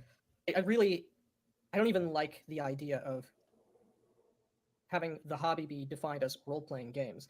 I don't like the idea of story being used either, because what we're talking about isn't really a story. It's something No. dramatic, which It is a story. it like manifests afterwards, in the moment. Yeah, exactly. It manifests you in reflect the on it. moment when you reflect on it. Why there not is have these guys at plot, there's a 1.25 coherent set of speed? events that happened, but the coherent Maybe set they're of just events getting were slower. not planned. They happened as the result of the actions of the characters and the GM. Right. So They it's, don't- to me, it's kind of impossible to come out of this without a story. Right. And Yeah, so and it's also something which isn't defined or contained within a 3-act structure. Rising action, denouement. Yeah. Story beats plot events happening for the sake of engineering a particular degree of drama in a particular pace. Yeah. It's not what happens. I feel like there's a better word out there, but yeah, I do too. I don't know what it it is offhand. either. But again, maybe if I something comes to me, maybe I'll be autistic and pedantic enough to demand that term be used. going RBG forward, is but- dumb said, whatever story naturally grows out of the game and character concepts becomes the reason that the character is in the campaign and not his neighbor back home grocery shopping. Yeah, Right. Exactly. That kind of hits the nail on the head. The other thing is there also seems to be a lot of hostility to creating character backstories in the OSR. I don't get it. Like maybe it might be that they're dealing with the horror stories from these 5e games, or like maybe that, like if you invite in some of the millennial people who have just started playing D&D as a result of Critical Role in the pandemic. Millennial people, buddy, it's Zoomers who watch Critical Role. I'm thinking of doing a reaction to Critical Role. sometime. I don't know how to structure it in a way that would like save time or would be. I don't know how to do it in a way that would. I don't know how to structure it basically, because watching Critical Role is pretty time consuming. And catching recordings of myself reacting to Critical Role is fairly time consuming. But I might have to do it. I might have I have an idea. I have an idea of a way that I could do it, but it's going to be complicated. And what I need to do first is get an editor. I really need an editor who really, I don't need an editor to do like fancy stuff with Adobe Photoshop or anything like that. I need an editor to slice down sections of my videos or sections of other videos that I can post. Like, I need somebody to basically take 3 clips from my debunking Treant Monk stream, put them in the intro with a little bit of music, and then play the stream in which I debunk Treant Monk, removing some of the, not even the background noise, because there's not much background noise. The exception is here today because I'm not in my apartment. I'm halfway across the country, and there's a racetrack next to my childhood home, making for some unfortunate occasional background noise, but the dragway is popping off, as they say. So I just need somebody to do that. And if I could find somebody like that who, was open to eventually making money, if or just doing this as a hobby, and then if my YouTube channel got to like 1,000 or 2K subs, I'd be happy to like actually pay them. Which I think would happen pretty quickly if I just had an editor to cut down these live streams, then that would be fun. But I don't know how to find those people. I just need to like start grooming young or well, we're not allowed to use that word. Hold on, man. That's not. People are gonna freak out. That one's off limits. But yeah, so we're gonna close this out. And they're maybe dumping, pages of backstory on you. I get that. Like that is very dumb. But when I start a game, in this Lion and Dragon game I'm going to run, actually, I'm not doing this. We're just going to roll up characters and start playing. But when I run like a serious game with people who are on the same page as me, like you are with role playing, like I'm like, yeah. I remember where I paused it. Here's the OSR isn't kind of game I want to run. Maybe it's a mafia story. Now, the OSR isn't opposed or objecting to people who have character backstories necessarily. The issue is actually I need to just open up. Damn, party, you're so good at this. I love you so much for doing this. Okay, we're going to share this tab instead. So the OSR is not necessarily objecting to all character backstories. What they're objecting to instead is OC culture. Original character culture is in the lexicon defined as originating via fan fiction and collaborative writing forums, popular in new school games such as 5th edition. Players create original characters who arrive at first level having lived a full life of backstory before play begins. And due to the time investment, it is expected that OCs, or original characters, will not die. I should have reversed that. I should have said original characters, or OCs, will not die. But this is not completely absent. Backstories in of themselves are not completely absent from the OSR, and I'll give you 2 examples. The first example is in AD&D. In AD&D, a first-level fighter is a veteran? Is that the specific title that they use for it? A veteran of supposedly something like 10 years. You might be wondering how a 19-year-old could get to be a veteran of 10 years, but believe it or not, there was an explanation for this, which is very helpfully provided by John Mollison. And if anybody has the specific link to that video, grab that link now. But because a first-level fighter is able to command 10 men-at-arms and is considered a veteran, there is an implied backstory to this character in which from a young age he was a drummer boy, and then maybe he learned how to shoot a bow in combat, or maybe there was a particularly intense fight that got a little bit too close for comfort and he used a sword for the very first time in combat, and eventually this caused him to rise up through the ranks, and eventually he got to a position where he was occasionally entrusted with the command of other men. And this is the point at which he becomes a first level fighter in AD&D because, of course, a first level fighter is already better than a man at arms in terms of advancement, in terms of character features, in terms of weapon proficiencies, in terms of what their ceiling limit, their limit is for becoming a real character within the world. So it's not an opposition to backstory. It is an opposition, as the lexicon states here. Thank you again, particularist, for characters who have arrived at first level having lived a full life, not any life at all, a full life. And which is why my second example here is Traveler. Traveler, and these guys, in all fairness to them, and this is the only potential bridge between us, do like life path systems. Traveler generates a larger slice of life for your character in by use of the 2d6 system, by rolling through character creation, by using the life path. That's why the first ever RPG system that I began working on myself, Lords of Brachus, used a d20 and 2d6 life path system combined. We ended up, when we made the switch to cards, we ended up, of course, switching the life path system to cards. And the reasoning was we could still offer you a solitaire game of character generation that offered you a larger slice of life, more than just 20 years, because, of course, a human fighter is going to be somewhere between 18 and 22 years old, assuming I'm correct. Folks, feel free to correct me in there, but I thought it was 18 and 22. That might be just specific classes might have adjusted that up or down. But you could be a significantly older person, potentially even so old that you would need aging suppressant drugs that you would then be dependent on and potentially go into medical debt over before you even played a single session. But it was acceptable because your character could die. Your character could lose limbs, they could lose eyes, they could lose money before the game even started, so that they would start off in the negative in something called medical debt, having lived a larger slice of life than the AD&D game prescribes, but having additionally accommodated for it. So I don't think anybody, I would not even dare to strawman the OSR, rank and dumb as they typically are, as universally hating character backstories, but it is, of course, it's the OC culture that people have a real opposition to. And of course, people in the OSR have a shared understanding between each other that this is the case, which is why they typically don't go around writing lexicons like these. It's only when you have an outsider culture, such as the no games, who don't play anything at all, know nothing about any games at all, and can't be expected to say anything about any games at all. That's that you would expect from a human being of at least room temperature IQ.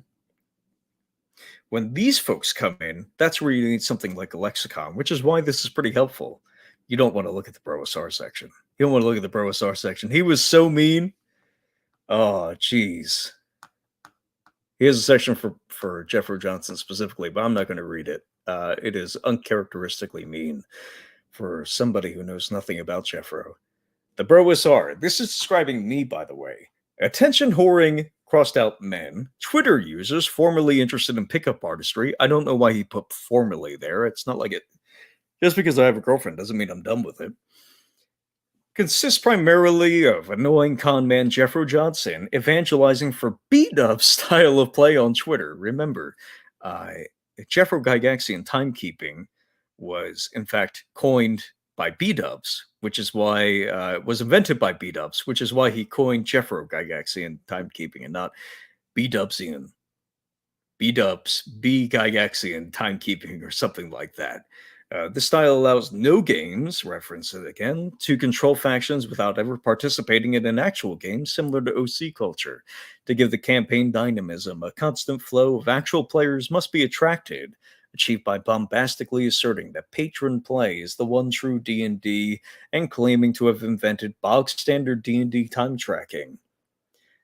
This is especially interesting because Particulars did not acknowledge what he now calls bog-standard D&D time tracking. I hear a motorcycle.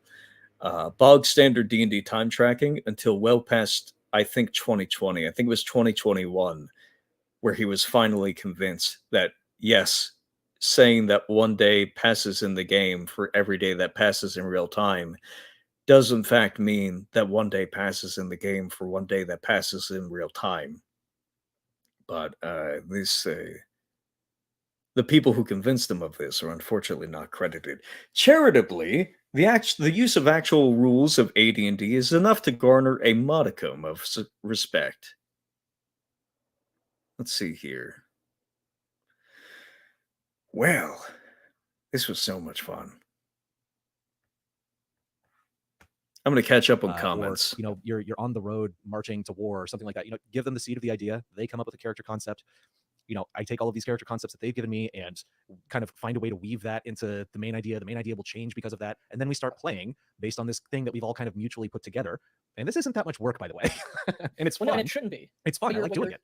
You're supposed to be doing as a player, and what you should be demanding your players do if you were the GM, is they need to be painting you a picture of a believable person. Yes. Based on the statistics that they have, the place where the game is being set, the setting where the game is being set, yeah. all of those things. I think the antagonism towards backstories is it's an understandable reaction to. Yeah. It's not based in nothing. Like I get that it's not based in nothing. Right. You do have these Zoomers and these millennials who are providing novels of shitty writing for things that ultimately don't matter or they're aren't going to be in the again game. You're writing fan fiction for your right. Hey guys, what's an example of something that might not matter? Is it why gold is in the dungeon? That doesn't count. That definitely matters. That's important to my verisimilitude. But if I write about a cool adventure that my character had, well, that's obviously a bridge too far. See, people like this are just kind of like discount or diet OSR. I've never seen a thin person drinking diet OSR or diet brosr, where they just take our bravado and they take the fact that we like to say things with our chest in a nice, deep, sultry tone.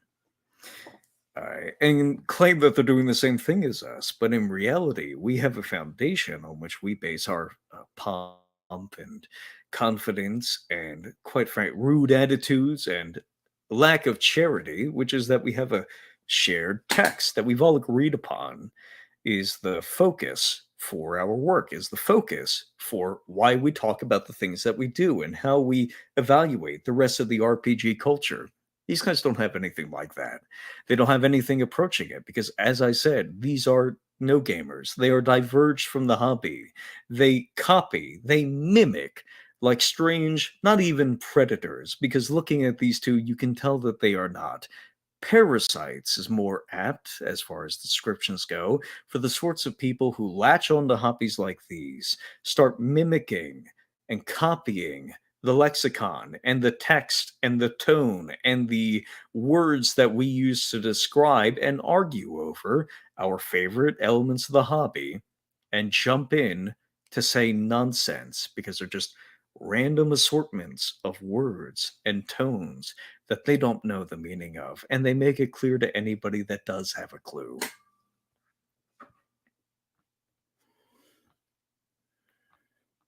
A human chat GPT. Character. And more often than not, this has been encouraged with every edition of D&D.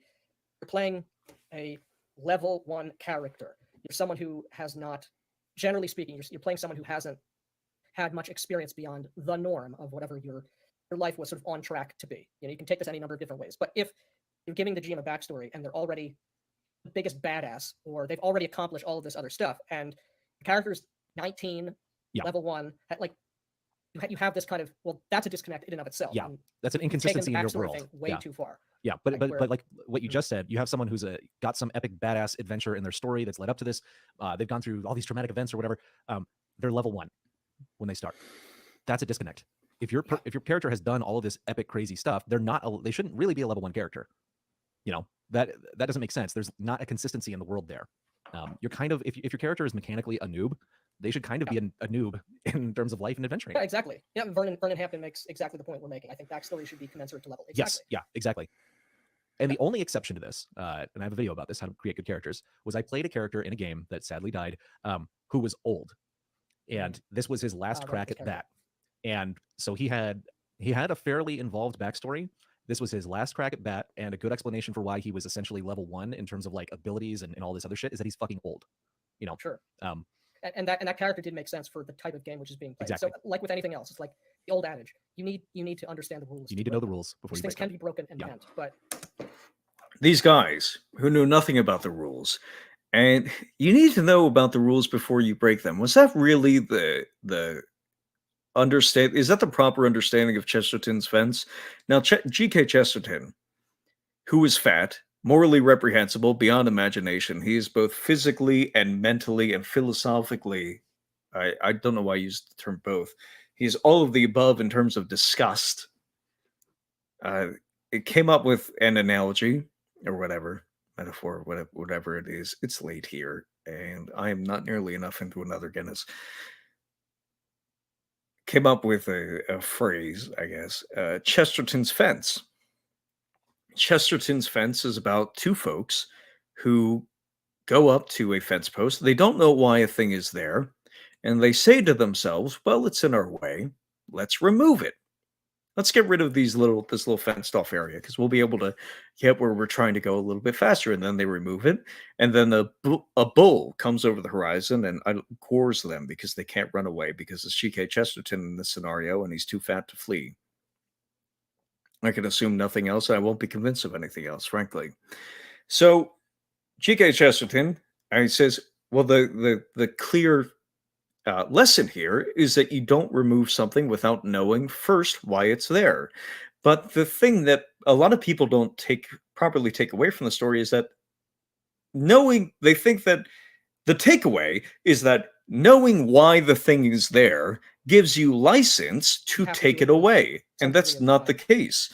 Knowing why the thing is there is not license to take it away. Knowing why the thing is there gives you the understanding to know whether you should take it away. And of course, unfortunately, he was wrong. Knowing why the thing was placed there does not give you the understanding to know whether it should or should not be placed there. It turns out some people just cannot be trusted to remove certain structural elements from social activities, from economic structure, places of economic trade, from family units, or I could go down a long list here that I'm not going to. I'm not going to go down this list. But people will take things out anyway. You could tell somebody that the bull is there, and they can say, "I don't believe in the bull." But even if I did believe in the bull, I would know that the bull is there. So I'm going to take out this fence post anyway. And then they take out the fence post and they get gored by the bull. Me, of course. Where's your girlfriend? Where these people just, I mean, we already explained it earlier when we had Aaron the Pedantic on, is that the first 15 minutes of nonsense that was spewed out by these people was entirely already asked and answered, fully encapsulated beyond anybody's wildest dreams, fully explained in perfect, crystal clear detail that could not be misunderstood by anybody as to why, for instance, the economy works the way that it does, that it is by default an inflationary economy, that in fact, foreign merchants and by extension, foreign coins are taxed. There's an entire list of taxation on the, or entire description of taxation on the page, again, page 90, just one page of the DMG, that this idiot has ostensibly read on the left. I don't know whether the guy on the right has made any such claims. I don't know whether he can make. I would never accuse him of knowing how to read, and that's probably why he's made no claims to the contrary.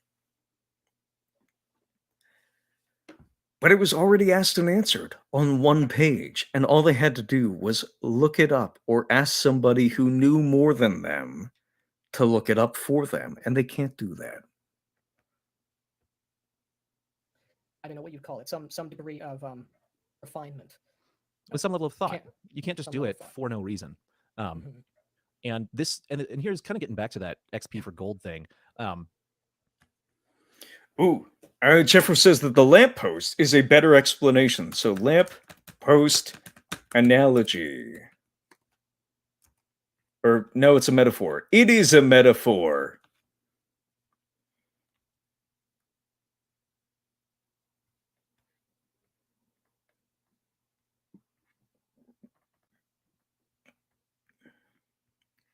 Is it the parable of the street?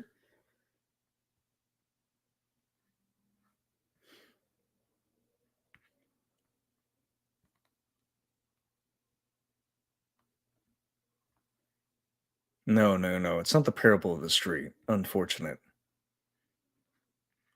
I've stayed away from Jeffrey, D&D for a long I know time which one you're because I talking don't about, like but in the order to types of find games it, that I a need lot some of D&D additional players have details produced. because Google is throwing me and off. I didn't like when I played a Pathfinder game like maybe 10 years ago, and it was a terrible game, and a big part of that was me as a player. I was kind of following what I feel are the incentives of the game, and I wasn't a problem player, that's not what I'm saying, but it was like it turned into murder hobo land real quick, and my character became a very scummy bad person, and it really I didn't feel good about that game afterwards. Not because I was being evil. I'm fine with playing evil characters. It's fun.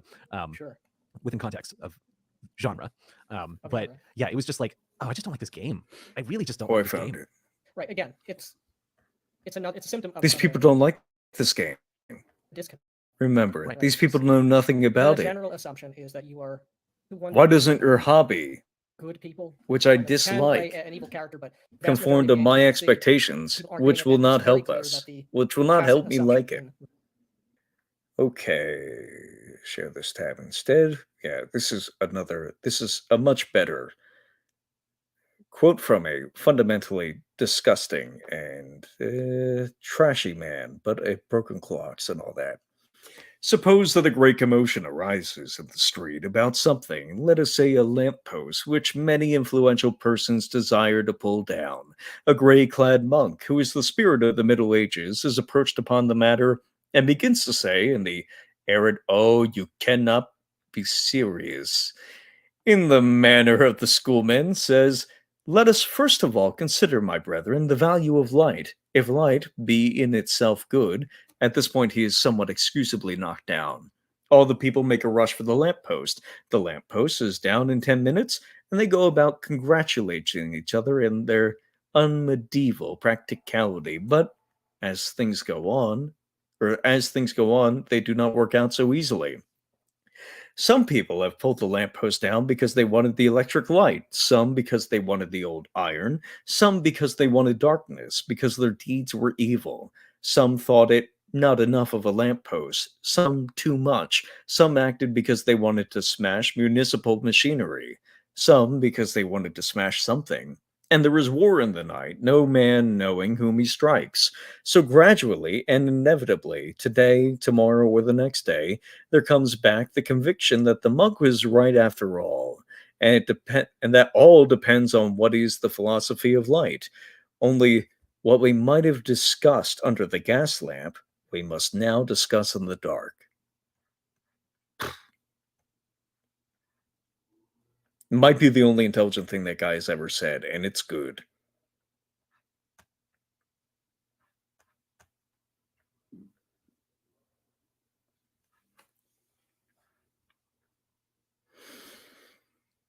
Present.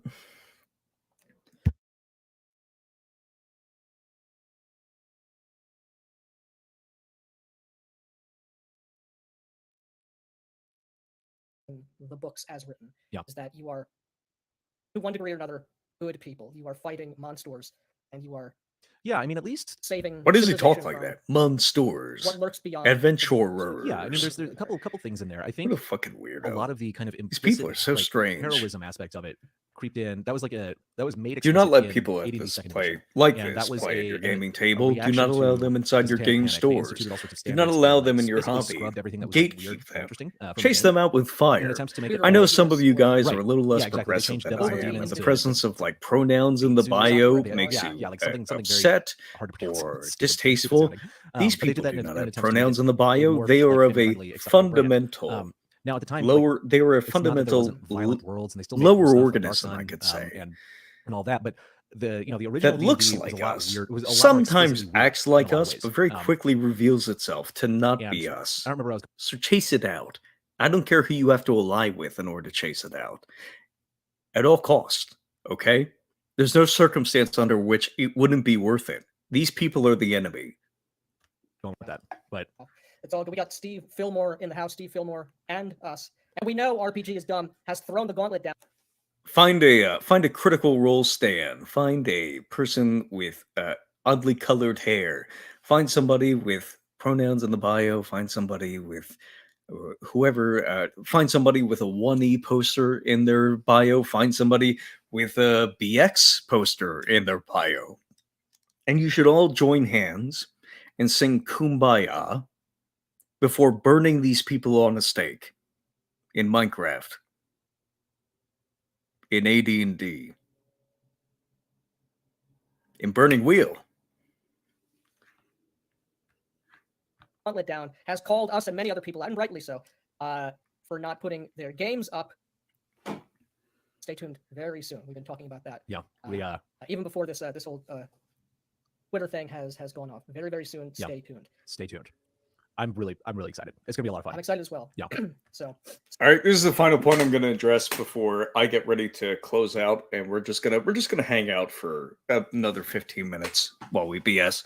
Is that there's this fellow online who again is associated with this crowd of indeterminate weirdos who have nothing to say about you whatsoever, who is claiming that you need to post proof that your game exists, and two, that session reports in which you write up the full details, or all the important details at the very least, of what happened in your sessions doesn't count. It has to be video. You have to video record your sessions to have proof or any value in what you say, which is, again, this is just like these strange, like I said, not predatory, parasitic, mimicking creatures taking our bravado, taking our typical slogans, which is that you do need to post some proof that you have a game. That's probably acceptable. Do you have a bunch of maps? Do you have session reports? Do you have players who can vouch for how a given session went? Can you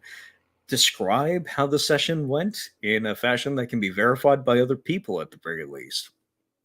Can you spend the time to record it somewhere if you're going to come to the round table, if you're going to come to the adults table and discuss whether or not we're playing the right way? You could play normally without putting any of your stuff up online or writing reports or anything like that. But when it comes to the discussion of playing the right way, it's kind of like discussing dating and marriage and the gym. You have to go to the gym. I'm sorry.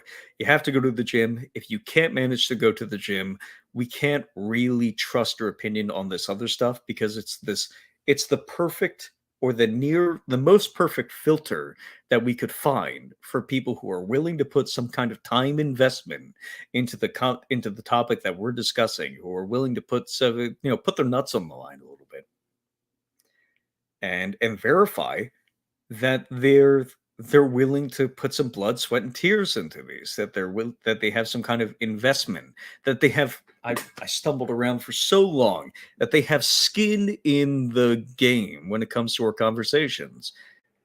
You need to have some in order to talk about tabletop RPGs. Putting your sessions online so that one specific moron can laugh at them and claim that, oh, well, I wasn't entertained watching your session. Someone got up in the middle of play. I couldn't hear them on the mic very well. I'm not terribly interested in watching D&D because D&D is not a spectator sport, which is, of course, this person's plan all along, allows them to constantly say, I wasn't entertained, therefore you ran a bad game. But of course, somebody who wasn't playing at my table has very little to say in reality on whether or not I ran a bad game, unless I've crossed a few boundaries, which in all fairness, a lot of people do often. I'm not, what this other person says has very little bearing on whether or not my game was good or not good. So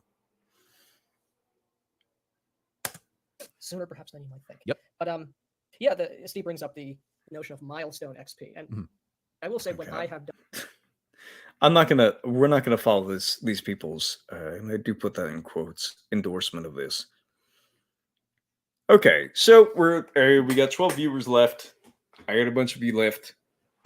We're gonna wind down the stream here. Make sure that my voice doesn't die off at a poor hour of the night, and I can get some more dinner as time goes on.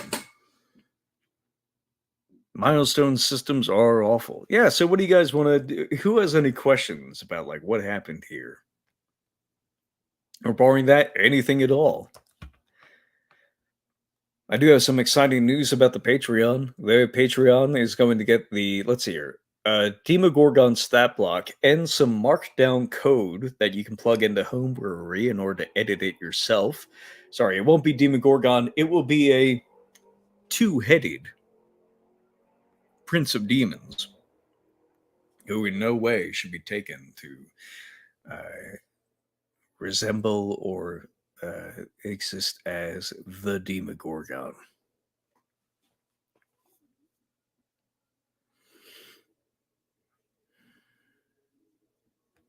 Homophobes? Burgers?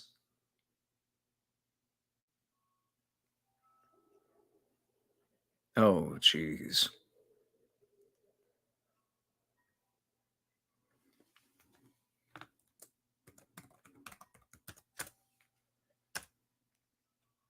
These people just have no sense of reality whatsoever. Look at this moron down here.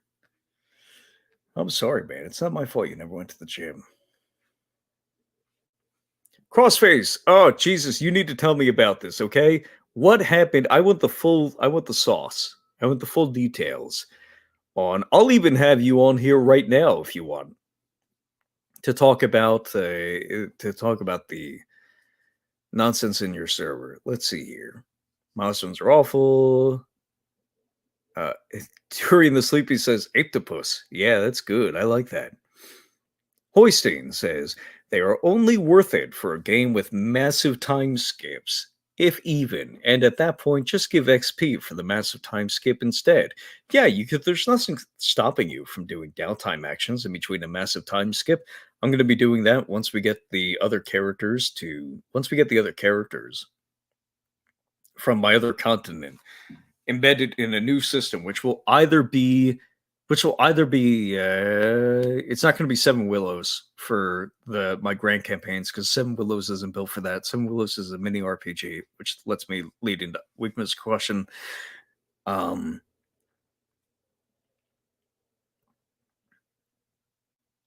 It's either going to be Pathfinder 2nd Edition, Lords of Brachus, or Lords of Samaid. Lords of Samaid is the 2d6 version of the card game that I've been working on for the past 2 years, and might be easier to implement in Foundry VTT. So that's going to be the question. Weakness says, how's Seven Willows going along? Seven Willows is going pretty fantastic. We released a 0.8 version last week. I am on track to release the 0.9 version. Maybe not tomorrow. It might be Sunday, because I'm going out to the Piccadilly here in South Jersey twice tomorrow. Once in the afternoon and once in the evening for 2 different friend groups who are trying to catch up with me. And in fact, I came back not 23 minutes before the stream started from another one, which is why I was a little bit slow at the beginning. I was still shaking off some Guinness. But it's going very well. I think there's a lot of interesting, just kind of neat things that I got to do with the system. And it is a full mini RPG unto itself, but you can use it if you really want as fodder for other RPG systems. I always try to, whenever I'm making something small and self-contained, I try to make something that has some I try to include some notes in there that are handy to thieve for other systems. Because I'm always concerned about the value add, even when I'm working in a tiny project. Crossface says, we kicked Big Bad from the server because he was screenshotting stuff and reporting back to RPGs. Dumb. What a idiot. Dumb said that reaction roles shouldn't even be considered game mastering. We said it was an awful take. It is an awful take. That is reaction roles are the beginning of social systems, of social RPG systems, period, in RPGs. And the reason you use reaction rolls, by the way, is because if you were in charge of the dungeon, every orc that you found down there would be hostile. And Gygax determined, no, that's dumb, actually. You should have a chance of finding friendlies in the dungeon. And if we just leave it up to DM Fiat, they will overtune it in one of two directions. Either too many things will be friendly, or not enough things will be friendly. And perhaps more importantly, the players will always be aware that a dungeon master is either being a dick to them or being overly pulling their punches, right? They're either making everything in the dungeon unfriendly, or they're going to pull their punches by making a bunch of things friendly when the party is in moments of dire need or moments of stress. And even if that wasn't realistically the case, the players would think like that. So the only way to make it fair in the context of AD&D, which is a self-contained rule set designed for universal play and uniformity of play across tables, so that one person could take their character sheet from one table and drop it in another one, I said, we need a rule. We need something that the players and GM can trust alike. It must be impartial. It must not change from session to session. It must not be, or from table to table. It must not be something that can be easily manipulated. We need a rule. We need something that the players and GM alike can expect. So we have reaction rolls. Crosby says this started a huge crap storm, which resulted in him demanding actual plays. You said you're in bed and your kids are asleep, so you can't. That's fine. Dumb was shutting on. Let's see here. Dumb was shitting on reaction rolls. We mentioned in stream he has a bad take on it. Big Bad went and tattled, and Dumb subtweeted all week. Man, he's such a pussy. He didn't react. He's the one person out of all of this that didn't react to my tweets dunking on him or his stupid friends. He sent his little idiot foot soldiers to call me gay over and over again, but he hasn't had the courage to respond to anything. He's such a massive pussy. Unbelievable. He must have saline in those biceps because it's not muscle. Then eventually he blew up because no one would pay attention to him. We kicked Big Bad for the screenshotting and starting issues. Then both Dumb and Bad started their screeching. That's pretty much it. That's hysterical. Elfinder General says, how do you like Pathfinder 2nd Edition compared to 1E?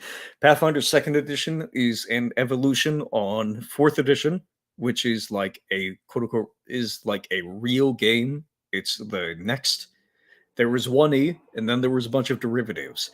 And then there were derivatives of the derivatives, right? So 2nd Edition is derivative. It doesn't have everything in there. 3rd Edition is a derivative of a derivative. It's not even a real game. It's a legacy game. 4th Edition was the start of a new set of real games. And the new set of real games didn't really spawn derivatives. They spawned advancements. So Pathfinder 2nd Edition is one of those things I consider an advancement on 4th Edition. How does it compare to 1E? Well, 1E is a legacy game, so it's categorically dismissed. But also, despite both of them having the same quote-unquote bloat and complexity to them, of course, Pathfinder 2nd Edition is early in its lifespan, so this isn't entirely fair. But despite them both having the same amount of complexity, Pathfinder 2nd Editions is managed better, which perhaps means that it's not really as complex. There's as much material there to work with, but it's better organized. It is more fun. It is designed really off its own engine at this point that happens to use a D20. So it's just categorically better in almost every way, as far as I'm concerned. Jeffro says, see also 76 patrons. 76 patrons also adds surprise to the game to the GM since the goals of each patron is randomized. It's not just a clever name, it's 1776, baby. That was a well-timed drag show or drag race. Jeez. All right. Well, now I am gay. Okay, that's fine. We're progressive here. Let's see here. I would love to hear these fools try to use reaction rolls and never admit that red dragons can be happy drunks that are glad they stole a few turns of wine yesterday. Reaction rolls make living worlds, which is also what Brian adds to what Brian Renninger says. Reaction rolls also add surprise to the game for the DM. Yes, it's cool to be shocked and surprised as a DM. You don't want to know everything that's happening in the world, because that's not really a game at that point. Let's see here. Ooh, what a good question. Durian the Sleepy says, affirmation. Yes, it was. Elfinder General says, would Pathfinder 2nd Edition be a good alternative to 4th Edition if I couldn't get enough players for that? I think it might be. That's a really good question. Well, if you can't get enough players for 4th Edition, then the answer is yes. The answer is yes. But that might be more because you couldn't get enough players for 4th Edition than an explicit endorsement of Pathfinder 2nd Edition. I will tell you, though, by the time I get around to Pathfinder 2nd Edition, it's going to be when we have the airships and dogfighting module tip for it. And that is another thing that's going to be uploaded on the Patreon. Is a buddy of mine worked before we kickstarted, because we still haven't published it, Chilmas Valley. We started working on a supplement called Trails Through the Skies, which was for Pathfinder 2nd Edition. So I'm going to be uploading my notes on that, and then finishing parts of it week by week for the patrons so that they could use it in their games and look at it and steal it and do whatever they like with it. But it's going to lean into a lot of the other systems I've made for 5th Edition, but of course built on top of a real game, which is Pathfinder 2nd Edition. I did an airship supplement for 5th Edition, and let me tell you, I got more done in the prep for Pathfinder 2nd Edition's airship supplement than I did across the entire development cycle of Airships of Brachus, which was our 5th Edition supplement. And that's not just because I had done an airship supplement before. It was because the material in Pathfinder 2nd Edition, I'm sure I could hear Jeffro punching walls. Yeah, maybe he is. But the material in Pathfinder 2nd Edition included interesting rules and details about vehicles and interesting classifications that meant that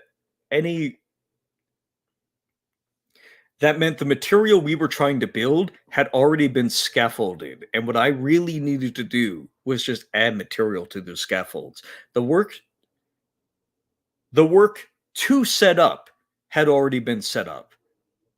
Whereas with 5th Edition, I had to set up just to begin setting up, if that makes sense. It probably doesn't. But the praise that people give to 5th Edition about how easy it is to homebrew and stuff like that was actually true for Pathfinder 2nd Edition. And the blind rage he'll have a GURPS epiphany, probably. We do love Jeffrey here. The framework was there, you just need to fill it in. Kind of like that. I prefer the scaffolding analogy because it implies that there's a kind of preparation that needs to be done before you could actually begin working.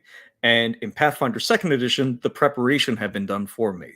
The preparation had not been done in 5th Edition because the preparation had not been done to construct that system to begin with.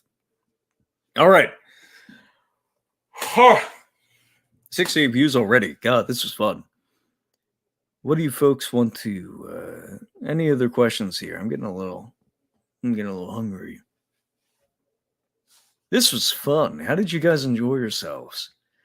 I heard there was a bunch of there's a bunch of scenes in this game that I hear, or scenes in this live stream that it looks like people rather enjoyed listening to and may want cuts of. So I think I'm going to have to do that. I think I'm going to have to write down all the timestamps.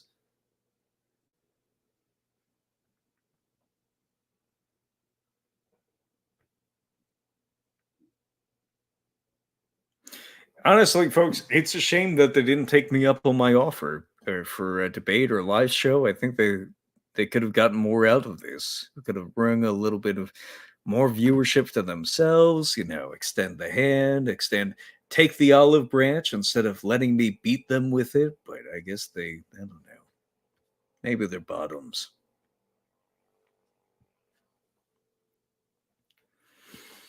All right, everybody enjoyed it. Okay, so when I come back, we're gonna have, and I've already posted the transcript for this, the beginning transcript for this. I think I'm gonna make 1 or 2 editing passes on it.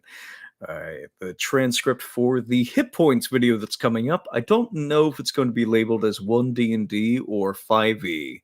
Based off I've been doing a little bit of algorithm research. It's probably going to end up being labeled a 5th edition retrospective, but it's on the philosophy of hit points and why I adjusted hit points in 5th edition and why they don't really work as intended in the game to provide a fast-paced game, to provide one that's indicative of proper challenges in the game, and why it's sort of the only thing that people usually adjust up or down in their games is they tend to keep bloating the already bloated hit points of 5th edition because they think their monsters don't have enough staying power, when in reality it's the opposite. Their monsters have too much staying power, not enough high attack. They don't have a high enough attack bonus. They don't have a high enough damage bonus, which is really interesting to me. Once I started, and this was cemented for me when I gave somebody else advice. Yeah, chuckled when you asked to farm it, hence why I thought there would be blood sports. Yeah, there was. Yeah, so one thing I did in one of my games recently was use player characters, as there was game relevant reasons for this, but using player characters stat blocks as monsters in an encounter, and it went wildly differently from how my typical 5th edition encounters go. And of course, player characters, they have fewer hit points than 5th edition monsters do, generally speaking, but they have higher 2-hit bonuses, and their damage bonuses are way higher, of course. They're more effective combatants, despite operating on lower hit points. And I started thinking to myself, this is the monsters should have half as many hit points as the player characters do, and occasionally have more defenses or abilities or ways of getting around fireballs and stuff that's likely to wipe them out in a single blast, or maybe not. Maybe not at all. Maybe if I knew that a single fireball could wipe out about half an encounter, maybe I wouldn't prepare 6 encounters in a night. Maybe I would prepare 12 encounters in a night, or really prepare 6 encounters but reuse each one once a piece on average, I guess. But yeah, this was fun. I felt so on my game tonight. Everybody was laughing in chat. We got a whole bunch of viewers and views and viewership. It is in fact fun dunking on gutter nerds. All right, guys. I'm gonna tell you what. I feel like the night's not over. I'm going to end my stream, but what I'm gonna do is I'm going to hop in my Discord. I'm gonna hop on voice chat after I grab a little bit of dinner. In fact, I'm probably gonna do it initially, just mute myself. But I will see you folks in the voice chat. Patreon.com/Rube Jelly. If you want to support the channel, if you want to help me get an editor and get this channel growing rapidly, if you want to get the fun content that I've paywalled there, you folks know exactly where to go. Once again, it is patreon.com/RubeJelly. And if you have not joined our Discord yet, I implore you, head on down and enjoy the delightful madness and chaos and mini posting and arguing and good wholesome vibes that is the Asha Creativity Discord. I wish you all a very good night. God bless. Give me money. Be sure to like and subscribe before you head out, and I'll see you folks later. Peace.